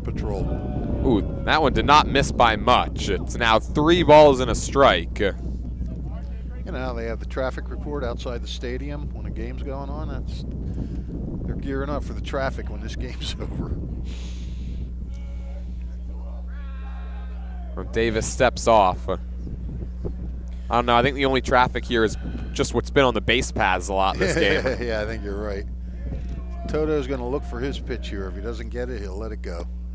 And he didn't get it. He let it go, but it was a strike, and the count goes full. All right. Now you got to bear down. Open base over there at first. Toto's already walked twice. Connor Williver waits on deck. Another guy who hasn't recorded an at-bat, hit by a pitch and a sac fly. The middle 3, 4, and 5 in this lineup are 0 for 0 coming into this inning. Yeah, that's true. In 6 plate appearances. The 3-2 pitch. Swung at ball 4 and whistled at foul. You can tell Jimmy Mayer's a veteran coach. That ball came flying off the bat down third base. He didn't even move. He's got a good gauge on it. He knew that he was safe. Many years of foul balls being hit at him. It was either that or it was too cold and he didn't want to move and just hoped. Didn't have the reaction. Too cold to move. Another 3-2 on the way to Toto. Ooh. Outside, ball 4, and it's a hat trick of walks for Toto, and there's 2 aboard with 1 down for Williver. I'll tell you what, that's a good eye to take that. That looked like it was dropping in. It probably was a ball, but kind of close to take with 2 strikes. And Brian Nice is heading out to the mound. That's going to be it for R.J. Davis. He's going to exit here in the 4th after he pitched a full 3 innings. The 2 out there are his responsibility. We'll have the new pitcher information when we come back. Cardinals on top 6-3 here in inning number 4. Hi, Merrill Reese reminding you to come back home to traditional Italian cuisine at the Revere Restaurant, 802 River Road in Ewing Township. You'll always feel welcome at the Revere. It's like stepping back in time where you'll feel like you're dining in South Philly or New York's Little Italy. Start your meal with complimentary Hoboken bread. Choose from a menu featuring fresh seafood dishes, succulent steaks and chops, or homemade pasta dishes. You can even eat at the bar. The Revere is open 7 days for lunch and dinner. Private room available for special affairs, plus catering. For reservations, call 609-882-6365. That's 609-882-6365. Come home to traditional Italian cuisine. The Revere Restaurant, 802 River Road, Ewing Township. There really is nothing like a home team advantage. That's why Team Toyota makes a great choice for your next vehicle purchase or service. With our MVP pricing guarantee, teammate rewards program, and streamlined customer experience, our award-winning operation ensures that you can trust our process. A home team advantage is nothing without the community. Our employees are part of our family, part of your town, and we're all part of the team. We're always here for you at one of our 3 locations in Princeton, Langhorne, and Glen Mills. Hi, I'm Merrill Reese.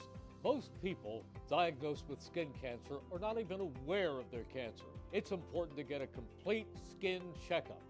Kessel Dermatology offers a vast array of surgical procedures, including Mohs surgery, plus other non-surgical options. Take care of your skin. Schedule an appointment with Kessel Dermatology.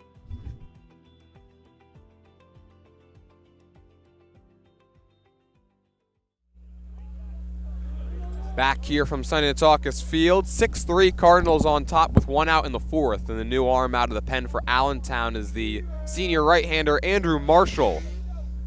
Takes over with 2 on and 1 out, facing Connor Williver, who was hit by a pitch and has a sac fly. He's got a pair of RBIs in this game. And before the first offering from Marshall, he'll step off. Toto's aboard at first. He walked. And Ben Hauger's over at second after Drew Dobkin walked. And now Dom Manzilla wants a word. Oh, not on the same page with Marshall, who hasn't thrown a pitch yet. Right. I mean, this is a big situation here for Marshall to come in because, 6-3, you're Allentown. You still got 9 outs left, but you really don't want to give up any more. You still got 3 to get back. You do not want to make that hill any higher to climb. Especially the way Deacon Moore's looked these last couple of innings. Mm-hmm. Right. Marshall ready for the first delivery of his day. And it's grounded slowly out towards short, charging DeCalo, goes to second for 1, return to first. Ooh, close. Not in time. A nice play by DeCalo to get the middle runner. Yeah, we got to tell you what, that wasn't a double play ball. That ball wasn't hit that sharply. But they did a good job of turning it and making getting the ball over to second and making the turn.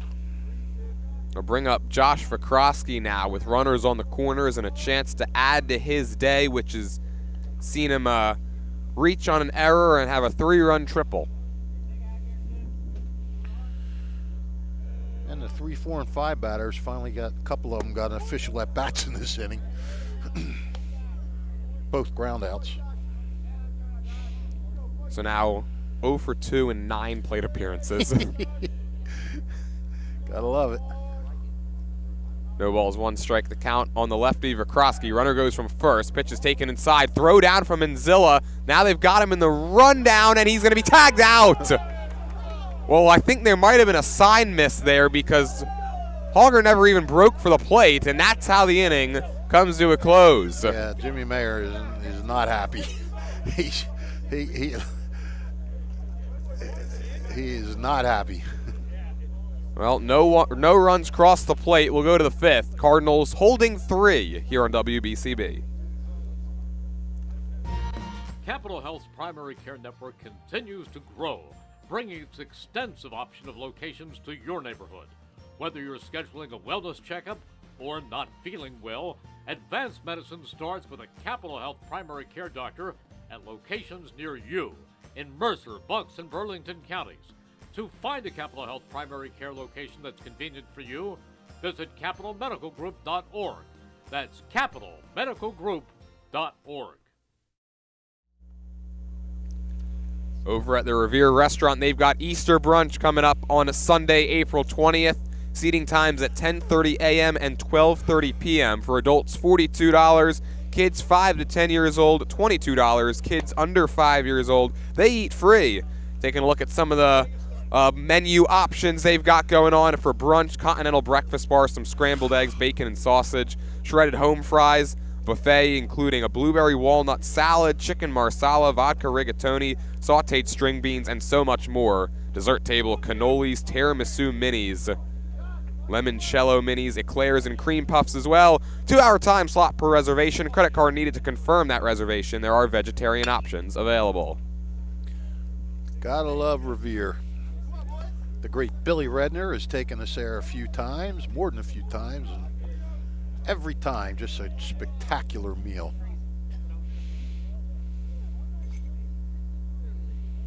Kind of meal that keeps you coming back to a restaurant. You go there once and You're enjoy some of those menu options I just mentioned. Just everything on there is so good. Count 1 ball and 1 strike here on Dan Ducalo, leading off the 5th. This one skied foul over the Cardinals dugout. We have solid sponsors. I told you earlier when you were saying Kessel Dermatology. I was just there today, and they do a good job. A lot of qualified people over there. Tough to get in to see Dr. Kessel. He's booked like 6 months out, but they have other real quality people there. That's how you know he's good at what he does, right? Yeah. Oh yeah. 2 balls and 2 strikes on Ducalo, 0 for 1 with a walk and a fly out. Moore looks in, the 2-2. Slow roller, right side. Moore's got it. He's going to make the underhand flip, and there's 1 down. That's now 5 straight batters retired for Deacon Moore. Well, Tom Manzilla's going to thank you for that because you just jinxed Deacon Moore. And I said it out loud, too, as opposed to your mental jinx a couple innings ago. Nah, you got to bring stuff like that up.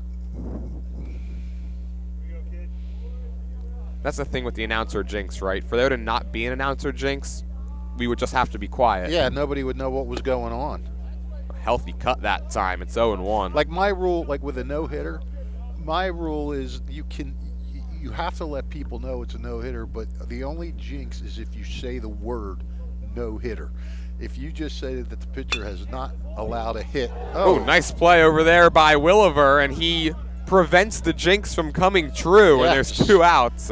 I'll tell you what, Williver has really, he's impressed me in 2 games this year. He's really can pick it down there. But I just feel if you say the word no-hitter, then that's the jinx. But if you could just say they haven't got a hit yet today or something like that, people know what's going on, and you're not really jinxing it. I like that. Yeah. I think that's what I'm going to start doing now. Although the Hall of Famer Harry Callis, he said no hitter all the time. This ball slashed out towards left center field. It's going to split the gap and roll to the wall. So Chris Whalen, who had been struggling, is going to pull into second with a ringing double. and he's in scoring position with 2 outs. I thought he might think about going 3 there. He got out of the box quick. Made a quick turnaround first, but they did a good job of getting the ball in. And Jimmy Mayer is going to make the slow trot out to the mound. But before he does that, as a word with the home plate umpire, let's see if he goes to the bullpen. But Deacon Morey seems to have settled down for the Redbirds. That was their first hit since the 3rd. I'd be surprised if he took him out right now. I mean, he'd been pitching well except for that last batter. There's no one warming up either in their bullpen, so got to believe he's going to stay with them, and that's what he decides to do. So runner on second, 2 outs for Aaron Freud, who's 2 for 2, a single, a homer, and 3 runs batted in. Maybe that conversation was just, hey, what do you want to do here? Base open over there over at first. Yeah, could be. Dieter Von Harten is in the on-deck circle.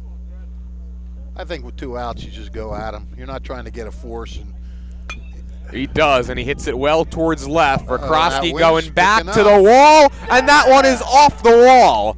It's going to drive in another run, and just like that, Freud is a triple away from the cycle. It's 6-4. You can feel the wind again, but what a day Freud is having today. My goodness. Back-to-back 2-out doubles on back-to-back pitches. And we got a 2-run game, and now Von Harten represents the tying run. What a day for Aaron Freud. It's only the 5th inning. He's got 4 RBIs, 3 for 3. Yeah. Got to think his slugging percentage is pretty darn high. He's going to be courtesy run for Jackson Valentine's going to jog on out there.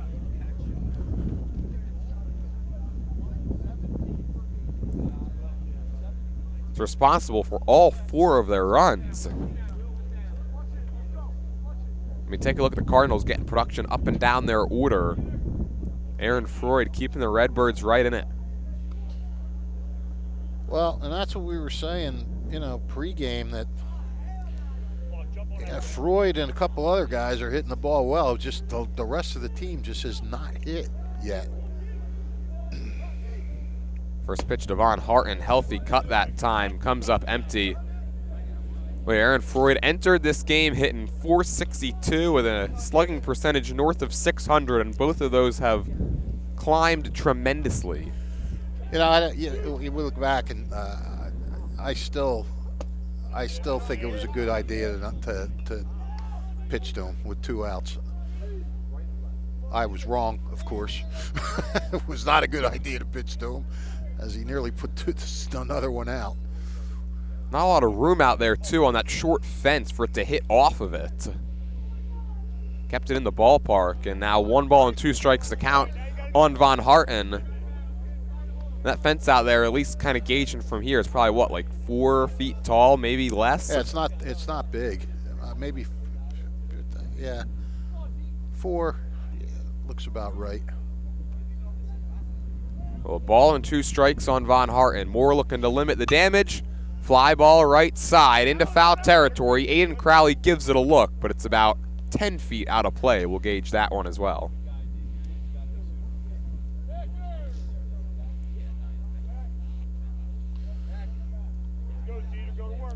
Some other, Freud's got it figured out. He gets the ball up in that little jet stream that's going out there, and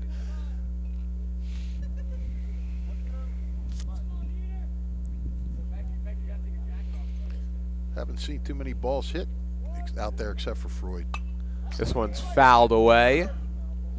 We'll do it again. 1 ball, 2 strikes. Yeah, the 2-run single was rolled through that 5-6 hole. The home run and the double were out there in similar spots. Got the wind blowing from right to left. So you're right, Fish. He's using the conditions to his advantage. Yeah. I mean, he's putting good swings on the ball. Don't get us wrong, but he's getting a little help with that wind. Line drive, and that's going to drop into center field, a base hit. Valentine's around third. The throw to the plate won't be cut off, but it won't matter. 2 out lightning in a bottle for Allentown. It's a 1-run game. Yeah, look at that. 2 outs, nobody on, and all of a sudden, boom, boom. And so now Von Harton's 2 for 3 with a pair of singles. And here comes Anthony O'Rourke, and now Jimmy Mayer is going to take that slow trot out, and he's going to take the baseball this time from Deacon Moore. 1-run game, 2 outs in the 5th.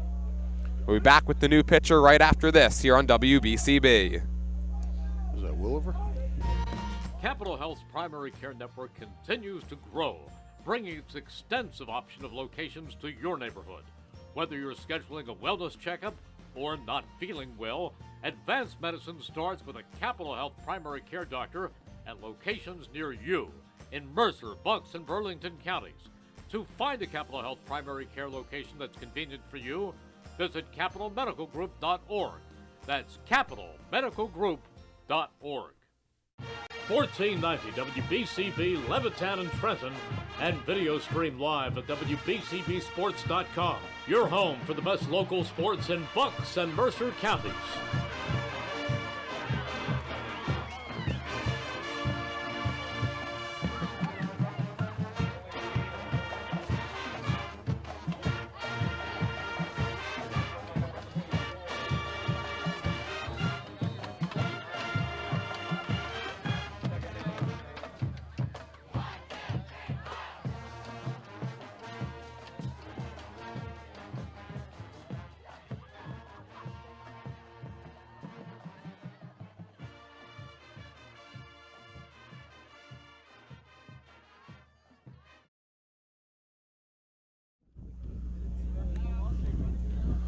Welcome back to Lawrence High School. 6-5 Cardinals on top. Redbirds have struck for 2 with 2 outs here in the 5th. They've chased the starter Deacon Moore from the game, and now it will be Connor Williver who moves from third base up onto the mound. His first appearance of his career. Deacon Moore stays in the game. He switches places. He's over at third. And Fish, certainly a big spot for the right-hander. Yeah, actually, and from what I'm seeing in his warm-ups, he's throwing the ball pretty good, and he got a pretty sharp break, too, on his breaking ball. He's on to face Anthony O'Rourke with a runner on first and 2 down. I'm sure Deacon Moore is a little frustrated, and 1 out away from getting through 5 with a 6-3 lead, and then all of a sudden, Allentown just boom, double, single. And Moore looked like he was on cruise control for a bit, too. He had retired 6 in a row after he kind of struggled his way through the first 3 innings. Yep, yeah, he looked like he had settled in. But this is Lawrence Allentown. So yeah, I don't think the scoring is done in this one. Nothing is safe. No lead is safe, I mean. No lead safe, no deficit unattainable. And the first pitch of Williver's career is a fastball down low, 1 ball, no strikes. The question now becomes, how far would Jimmy Mayer want Connor Williver to go in this one? Bringing him on 2 outs in the 5th in a 1-run game. Of course, the first got to get through this inning. This one's grounded left side. Sumner's over, throws to second, and it's dug out by Connor Crowley. And a nice play by Seneca Sumners to retire the side here in the 5th. 2 runs do score on 3 hits. Time to stretch. It is high school. Go to the bottom of the 5th here on WBCB.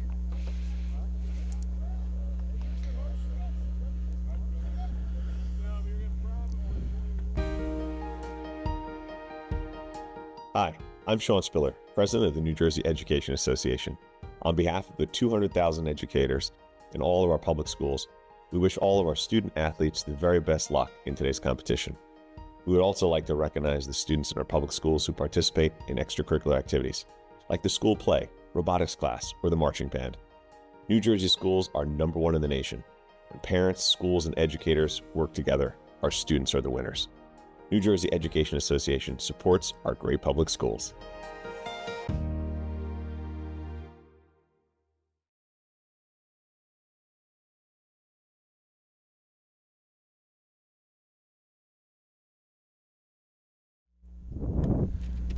The Italian People's Bakery is proud to support high school sports on the WBCB Sports Network. Visit them at their signature location, 63 Butler Street, for the finest rolls, deli meats, and pastries. Drive by to smell that homemade bread made daily, or have them cater your next party or affair. Visit them once again at 63 Butler Street in Chambersburg, the Italian People's Bakery since 1936. Don't forget, if you miss any of today's action, you can read all about it in tomorrow's edition of the Trentonian. For your complete local and national news 7 days a week, it's the Trentonian, or online at trentonian.com. The only newspaper serving Bucks, Burlington, and Mercer County 7 days a week, it's the Trentonian. Welcome back here to Lawrence High School as we go to the bottom of the fifth. Cardinals, who once held a 4-run lead, it has now since been trimmed to 1 on top 6-5, and they're going to send Josh Vikrosky, Connor Crowley, and Seneca Sumners to the plate. It's just the opposite of last year's CJ3 game, when Allentown took a 5-0 lead, and then Lawrence cut it down to 5-4. Allentown did manage to escape. Vikrosky out in front that time is. And what, we have 2 pitchers in the game now, both making their first pitching appearances? Or did Marshall pitch before? He didn't have any stats on NJ.com, so I assume not. Andrew Marshall out there now and has the count even, a ball and a strike on Vikrosky. A nice job by Williver last inning to get the ground out to end the damage. As that one from Marshall bounces up there 2-1. Well, if you're Lawrence, you really want to try to get some runs back, and you know, 1-run game, anything can happen. Swing and a miss, 2-2. If you're Marshall, you know, you just got to keep it where it's at. Cards have not scored in the last 2 innings. Yeah, all 6 runs came in the first and second, and now 3 balls and 2 strikes. Vikrosky's responsible for 3 of those. He had a bases clearing triple in the first. That flipped the scoreboard from 2-1 to 4-2. Full count pitch from Marshall. And he got bailed out. This one's popped foul out of play, and that would have been ball 4.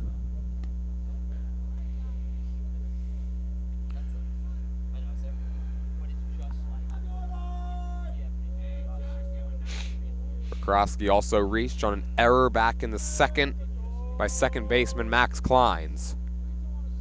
3-2, spoiled foul. Fought that one off. Yeah, another emergency hack, as that one kind of just dropped its way down into the zone.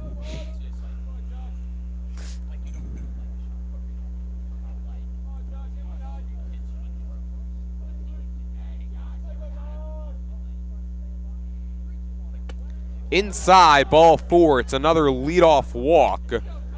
Back-to-back innings with a leadoff walk for the Cardinals, and that'll bring up Connor Crowley. Yeah, they didn't capitalize last time. They got the runner to third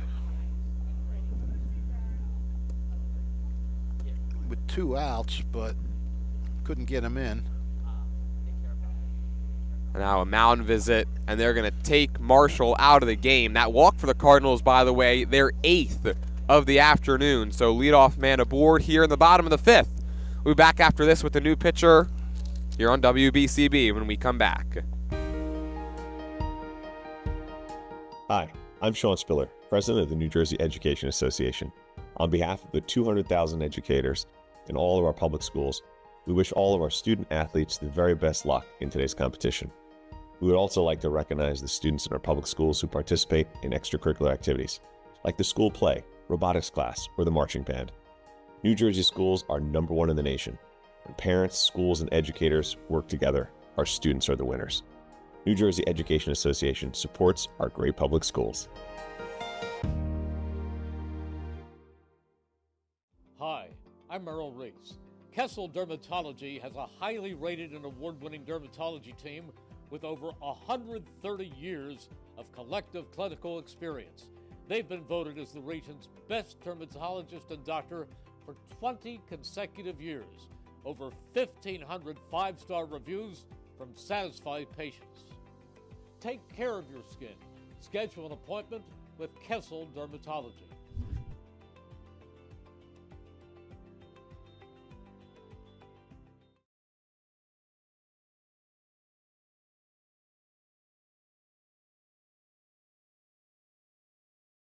1490 WBCB Levittown and Trenton, and video stream live at WBCBsports.com. Your home for the best local sports in Bucks and Mercer counties.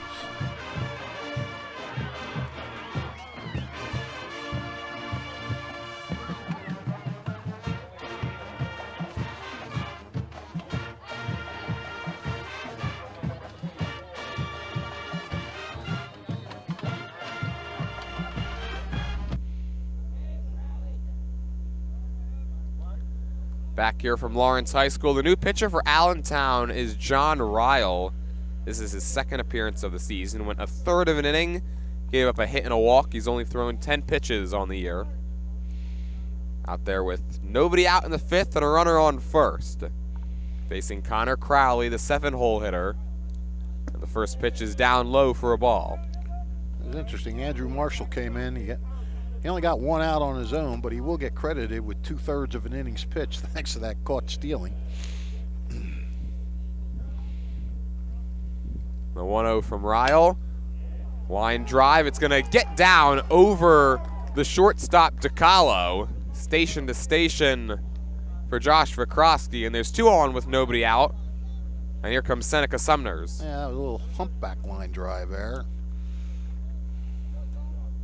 Trosky had to hold a little bit. Well, for Sumners today, 0 for 2. I'm looking for a bunt here, my friend. He dropped one down in the first.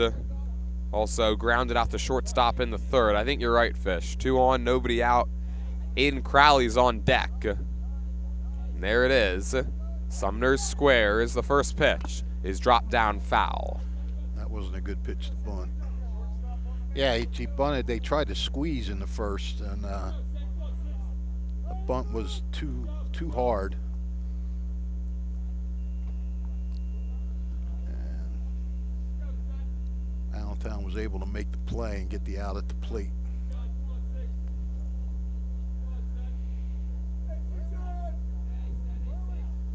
Ryle's ready out there on the mound. Sumners squares once again. That rotation play.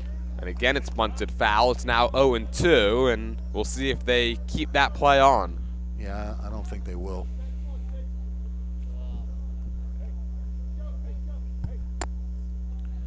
But I think he'll be swinging away here.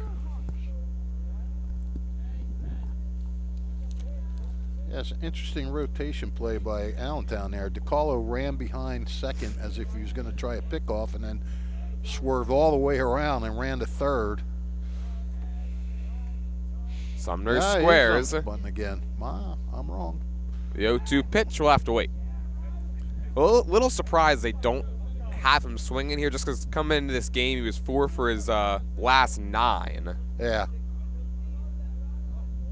Sumners has been producing here recently after he was 2 for his previous 23 before this stretch, going back to last season. Well, a hit here would really be big for both Sumner and the team. He's squaring. And here comes the 0-2. He bunts it. It's a good one in front of the mound. Ryle looks at third, and now the throw to first won't be in time. Yeah, the little hesitation looking at third. That cost him. I guess that'll go down as a bunt single. Well, so that certainly works out. I know it will. Certainly works out there for the Cardinals. I mean, Ryle really had no play. Vikrosky was going to get there. Yep. And with the speed of Seneca Sumners, by the time you commit to third, it's really no chance. Nope. But now a chance for the Cardinals to really do some damage. On top by 1, Aiden Crowley at the plate with the bases juiced, and he's first pitch swing and pops it up right side, foul territory, and it's going to drop in foul territory. Kind of lost it along this wall. Yeah, there were a couple of Redbirds in pursuit, nobody able to track it down. The Allentown coach stamped his feet like, I don't know, I don't know if he was frustrated that it was out of play or frustrated they didn't get it. So it's just a strike with a lot of hang time. Well, Aiden Crowley struck out twice, and he could really redeem himself here if he can get a run or two in. Came into this game hitting .308, and a nice breaking ball that time, 0-2.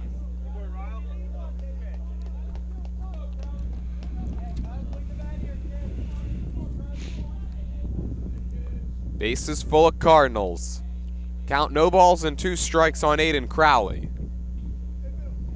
The pitch from Ryle, and a nice block by Anzilla as he was able to just pat that one down with his glove. And everybody's got to hold up. Yep. And Allentown playing the infield in. Not back at double play depth. Ball and 2 strikes. It's late in the game now. Again, another nice block by Anzilla. Both these catchers have really made some plays today. Yeah, for sure. Vikrowski's out there at third, Crowley's at second, Seneca Sumner's at first, and Aiden Crowley at the dish. Looking to start that merry-go-round up one more time. On a 2-2, Crowley takes ball 3. Yeah, low. Well, this is a big one. He's battled back from down, no balls, 2 strikes. He's got it full. Got to challenge him if you're Ryle. Yes, you do. You got to come in. You got to challenge. Checks the runner. Infield's in all around. 3-2. Down low. Ball 4. Excellent at bat from Aiden Crowley. It forces in a run, and it's 7-5. That sure was a great at bat by Crowley. You're down 0-2. And to work it back and get that walk.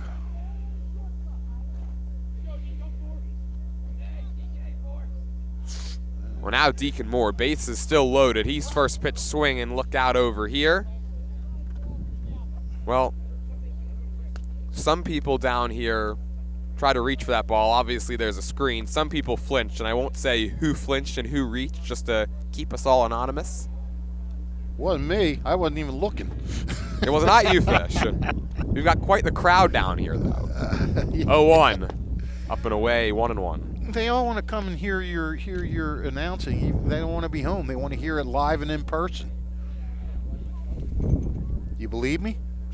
I do. And I will say for those people who did reach it, if there was no fence here and they made contact, probably pretty painful on a day like today. 1-1 from Ryle. And that hit him. It's the second time a Cardinal has been hit by a pitch with the bases loaded. Everybody move up 90 feet. Connor Crowley crosses. And it's 8-5. Well, that's frustrating if you're Allentown. 2 frustrating at-bats now if you're Allentown. 2 great at-bats if you're Lawrence. I mean, you got a guy down 0-2, and you walk him, and then you hit a guy. And so here comes Drew Dobkin, who's walked a couple of times and reached on an error. Ducks out there on the pond, and the first pitch to Dobkin. Fastball outside corner, 0-1.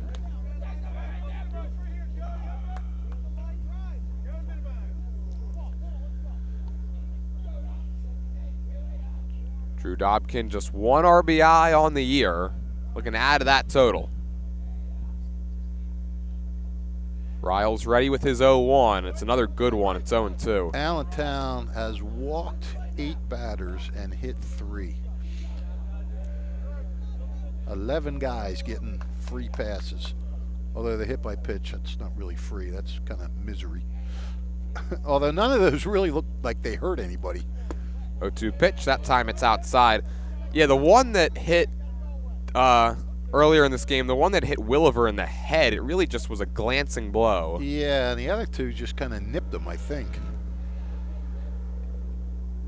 Count 1 ball and 2 strikes on Dobkin. The pitch in the dirt.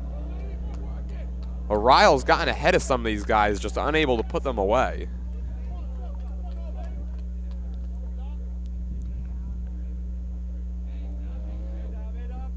Count even, 2 balls, 2 strikes. Sumner's, Aiden Crowley, and Deacon Moore are the base runners for Lawrence. On a 2-2, Dobkin takes outside, ball 3. Ooh, man. This is where Lawrence is really dangerous because they're not, most of the time, they're going to make you get them out. They're not going to get themselves out. Count is full, bases are full. The pitch. Called, strike 3. Big time fastball from Ryle, and there's 1 out. Yeah, that was it. I think that just kind of froze Dobkin a little bit.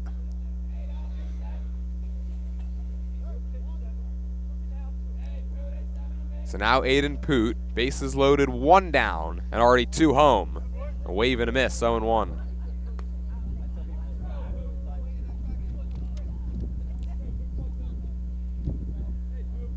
Aiden Poot today, he's walked and come around to score, also had a sac bunt back in the second, grounded out to second in the fourth.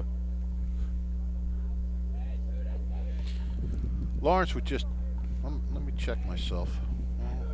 He's got a hit in all but 1 game this season. Still looking for the first hit here today. Line drive snared at short. Nice play by Dan DiCarlo, saving at least 1 run. And then good job by both Cardinals out there on the base paths to get back. Yeah. That was whistled right out to short. Hit it hard, but right at Dan DiCarlo, and there's 2 outs. And so now here comes Teak Toto. So Ryle still not out of the woods quite yet. One of the better power guys in the CVC still to get through. First pitch, heater, over at the belt for a strike. So, Jordan, Lawrence has 4 hits and 8 runs. 4 hits, 8 runs, and I believe it's 9 walks now? 8. 8 walks. 8 walks and 3 hit batters.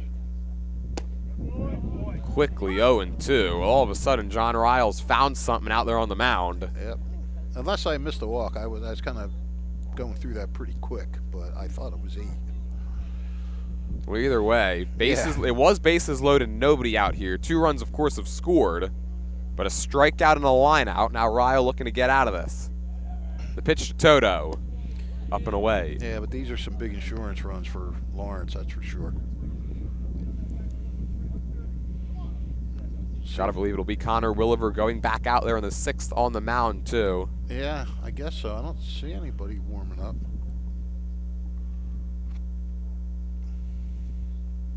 On a 1-2, Toto takes down and in. And the patience really is impressive for Lawrence, especially the amount of times they've fallen behind. You're right, they don't get themselves out. They're going to make these Redbirds pitchers work for all 3 strikes. The 2-2. Ooh, that hit, I believe, the bat. Yeah. Because if it hit Toto's knob. hand, I think he would have had a different reaction. I think you're right. I think that was more like, woo. I think it spooked him a little bit, but fortunately, no injuries.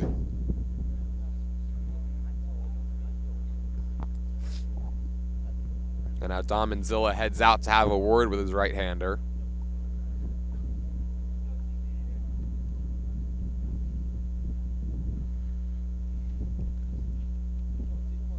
Ryle looking to do some heavy, heavy lifting and keep this at a manageable deficit for Allentown.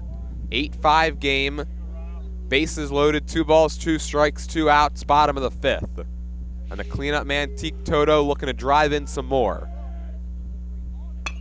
Ground ball left side, charging DiCarlo. He bobbles it, hustles the throw over to first. It gets away. Sumner scores. Here comes Crowley. He'll score. 2 have crossed. Moore is up to 3rd. It's a 10-5 game.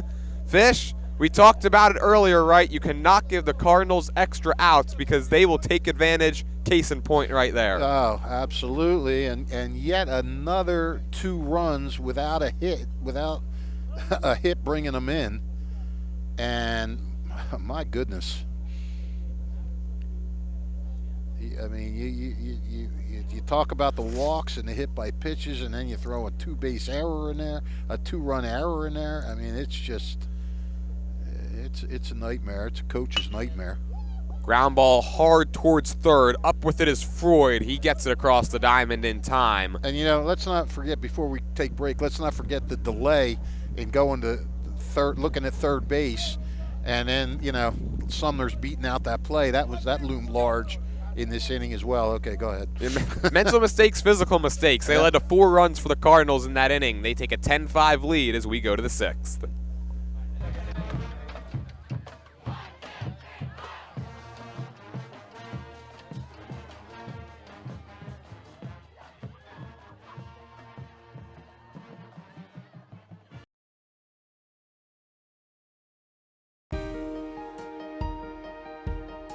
Hi, I'm Sean Spiller, President of the New Jersey Education Association.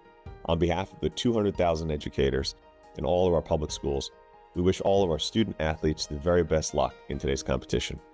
We would also like to recognize the students in our public schools who participate in extracurricular activities, like the school play, robotics class, or the marching band. New Jersey schools are #1 in the nation. When parents, schools, and educators work together, our students are the winners.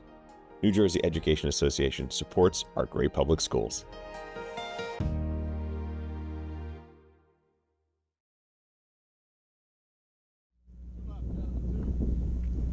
Don't forget, if you miss any of today's action, you can read all about it in tomorrow's edition of the Trentonian. For your complete local and national news 7 days a week, it's the Trentonian or online at trentonian.com. The only newspaper serving Bucks, Burlington, and Mercer County 7 days a week, it's the Trentonian. And celebrating 50 years of business and supporting your community is Haldeman Ford, Route 33 in Hamilton Township. Neighbors helping neighbors is what Haldeman Ford does and will continue to do. They've got new and pre-owned cars and trucks, SUVs, plus work-ready trucks and EV vehicles as well. Haldeman Ford here yesterday, here today, here tomorrow, celebrating their 50th year in business. Trenton Thunder baseball returns for the 2025 season Wednesday, June 4th. Catch all the fun and excitement of a Thunder game throughout the summer. Ticket information, visit TrentonThunder.com or call 609-394-3300. So, Lawrence, 10 runs on 4 hits.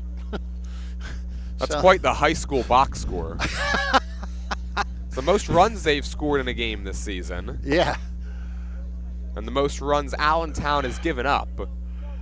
You know, you see a lot of you see games like this in early April, mid-April, because it's just, I don't know. It just happens. I don't know if it's the weather or what it is. This one shot towards right center field. That's going to get down in front of Aiden Poot. And Jordan Ray is aboard with a leadoff single. He took a big turnaround first. He'll scamper back, and he's aboard with nobody out. Here comes a pinch hitter for Matt Laurinaitis. And that pinch hitter is going to be Brian Becker, the senior.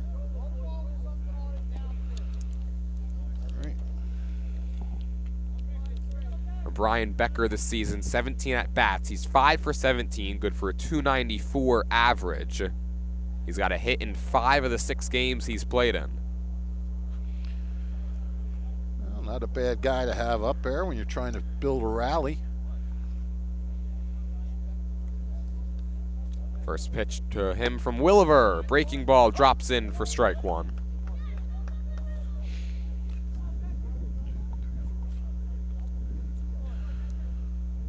That was a 9th hit for Allentown. I mean, it's just they've out-hit the Cardinals 9-4, and they're losing by 5.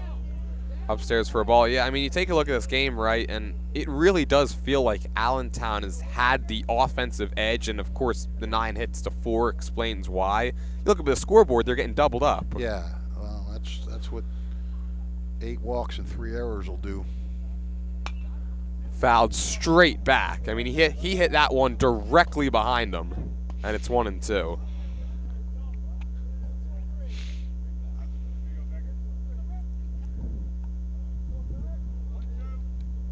Like, if there was a press box here at Lawrence, that would have gone right into it, and one of us would have been in pain. But we'd have been warmer. We would have been warmer. Swing and a miss. Strike 3. First strikeout for Connor Williver of his pitching career, and there's 1 down in the 6th.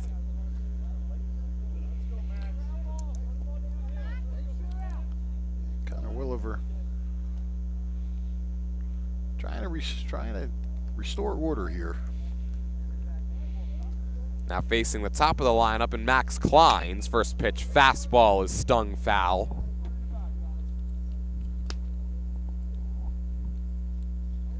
Klein's today 1 for 3. He reached on an error, came around to score. Single in the 2nd and a ground out in the 4th.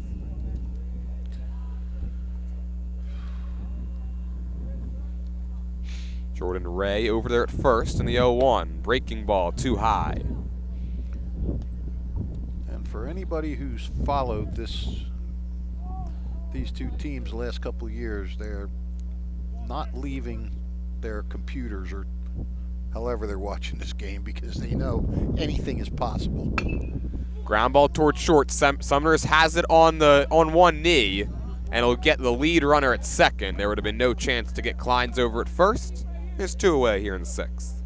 It's all right. If you're Lawrence, get the lead runner. It's another fielder's choice 6-4. It's like the 3rd or 4th one of those that we've had. Yes, it is. Here comes Dan Ducalo. He's 0 for 2 with a walk, a fly out, and a ground out.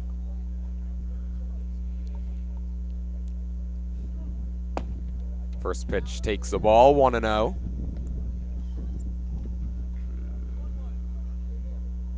The Cardinals on top 10-5. They were up 6-2. Allentown chiseled it down to 1. Lawrence got them all back and then some last half inning. That is the 4th 6-4 fielder's choice we've had by Lawrence today. For those who were interested. Well, I am one of those who were interested, so thank you for the stat, Fish. Well, you know, I could tell that you were going to scour your scorebook if I didn't come up with that. 2-0 is up high. 3 balls and no strikes. Man, I came here. This water was like warm. It was just sitting in my kitchen. It's like ice cold now. That's how I feel. Because, so, over at Ryder in my dorm, right, typically I just leave the waters out. I don't really put them in the fridge. Right. And so they're room temperature. Right. And so, like, that's just what I'm used to, right? And then when you go to take a drink after it's been sitting out here in the negative 20-degree weather or whatever the heck it is, you kind of get shocked a little bit. A little bit. Just missed with the 3-0, so it's a 4-pitch walk, and the inning is extended for Dom and Zilla. And Williver did not want to do that. You got 2 outs and 1 on. You really want to get through that inning. We've seen Allentown strike with 2 outs. Got a couple runs the other. Was it last inning? 2 outs and nobody on.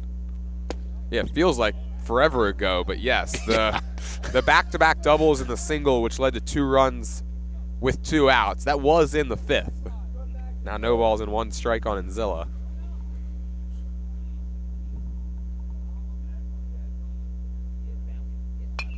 Breaking ball popped up, foul, out of play, back over our heads. Takes a bounce, takes another bounce, and everybody's car is safe. Yay. I park far away unless I always somebody do. really rips one down that right field line. I should be good.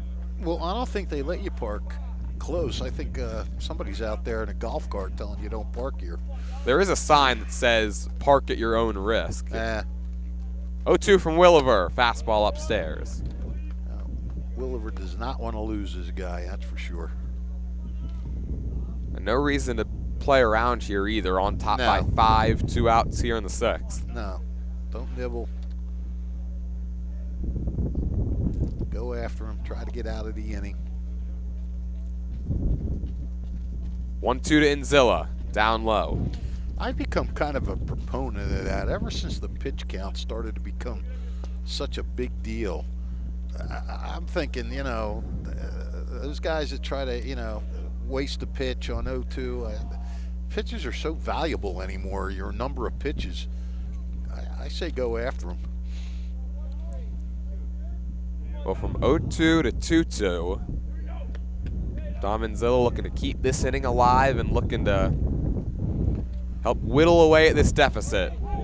Called strike 3, and Zilla can't believe it, but Connor Williver just picked up a pair of 6th inning strikeouts. He's got a look on his face like he still can't. He'll go home and just be shaking his head about it.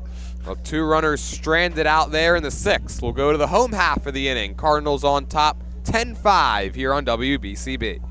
Hi, Merrill Reese reminding you to come back home to traditional Italian cuisine at the Revere Restaurant, 802 River Road in Ewing Township. You'll always feel welcome at the Revere. It's like stepping back in time where you'll feel like you're dining in South Philly or New York's Little Italy. Start your meal with complimentary Hoboken bread. Choose from a menu featuring fresh seafood dishes, succulent steaks and chops, or homemade pasta dishes. You can even eat at the bar. The Revere is open 7 days for lunch and dinner. Private room available for special affairs, plus catering. For reservations, call 609-882-6365. That's 609-882-6365. Come home to traditional Italian cuisine. The Revere Restaurant, 802 River Road, Ewing Township.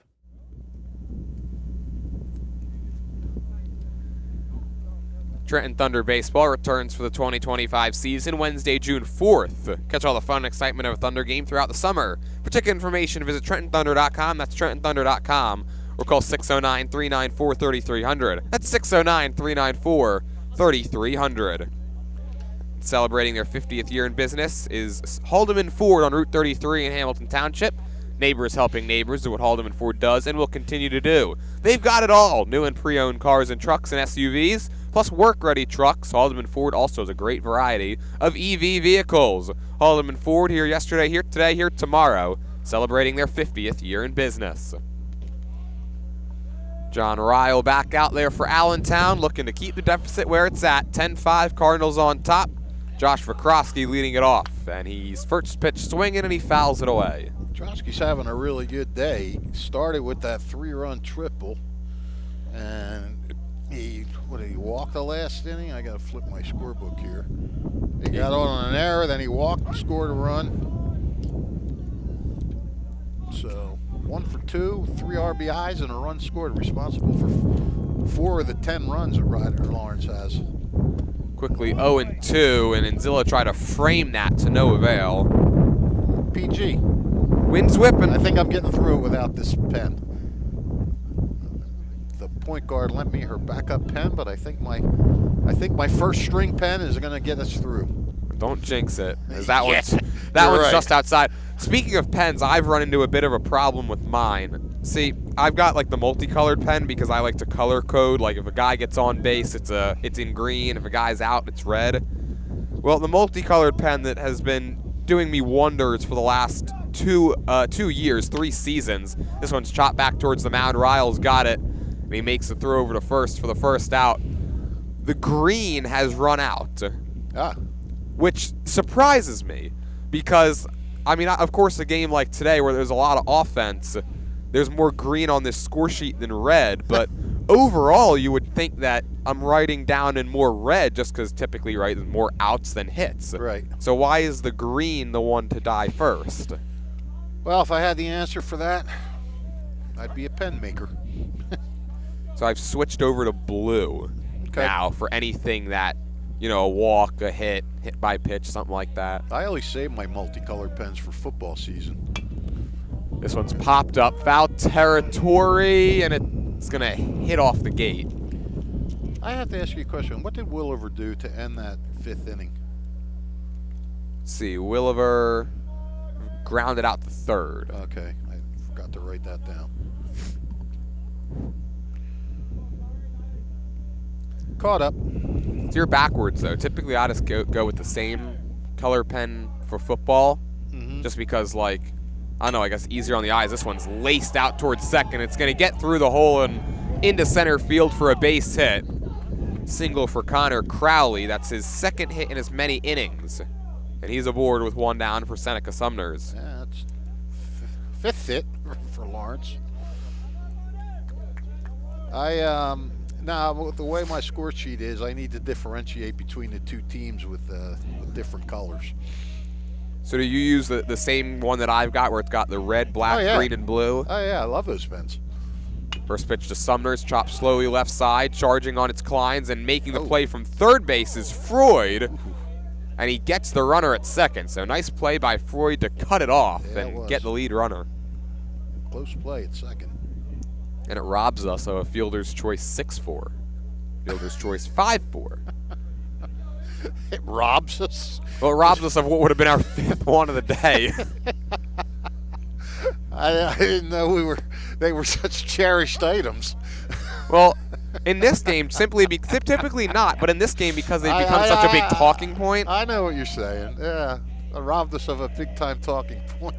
If that's our big-time talking point, we're in trouble. This one's bunted and caught. Play. Nice play by Anzilla. That's something that you practice as a catcher but don't typically get to see in game until right there. That's a quick inning for Allentown. They're down 5. They need a rally when we come back with the 7th here on WBCB. Hi, Merrill Reese reminding you to come back home to traditional Italian cuisine at the Revere Restaurant, 802 River Road in Ewing Township. You'll always feel welcome at the Revere. It's like stepping back in time where you'll feel like you're dining in South Philly or New York's Little Italy. Start your meal with complimentary Hoboken bread. Choose from a menu featuring fresh seafood dishes, succulent steaks and chops, or homemade pasta dishes. You can even eat at the bar. The Revere is open 7 days for lunch and dinner. Private room available for special affairs, plus catering. For reservations, call 609-882-6365. That's 609-882-6365. Come home to traditional Italian cuisine. The Revere Restaurant, 802 River Road, Ewing Township.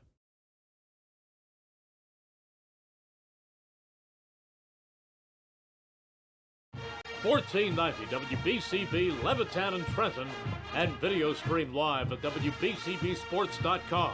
Your home for the best local sports in Bucks and Mercer counties.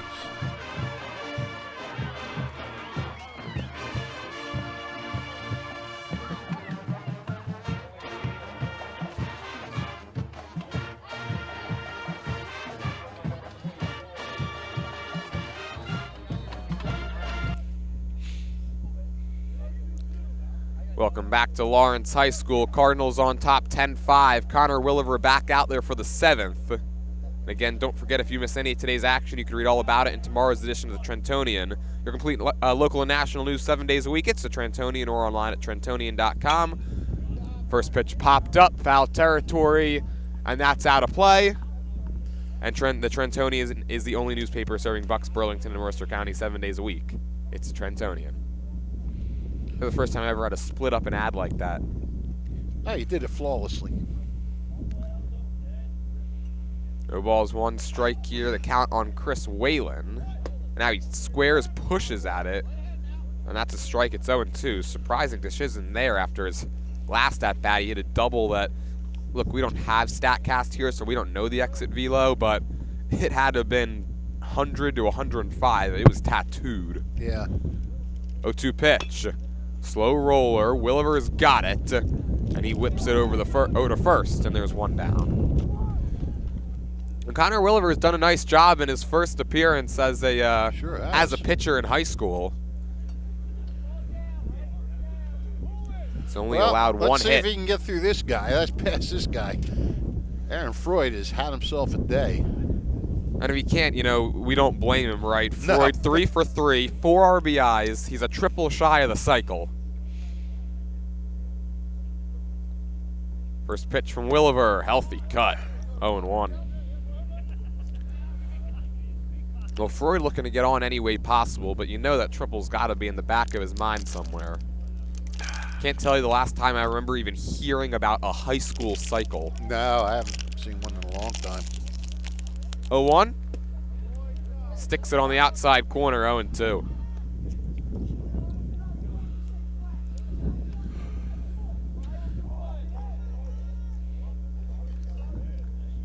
I mean, the thing is, if getting a triple now, if you're going to take a chance on taking an extra base, that run doesn't matter. You're 5 runs down, so you're going to probably play it pretty cautious. Yeah, you got to be 1,000% sure. Yeah, something like in that right center field gap probably is the only way, or a misplay. Well, then it would be a double and an error. This one's hit well towards left. Vikrosky going back, reaches up and makes the catch. Ooh, he stung that too. That might have been the hardest ball he's hit. I mean, the other ones he kind of got up high in the air. He smoked that ball. Vikrosky's certainly been busy out there whenever Freud's been at the plate. Yeah, he has been. Well, quickly 2 are gone, and now Dieter van Harten.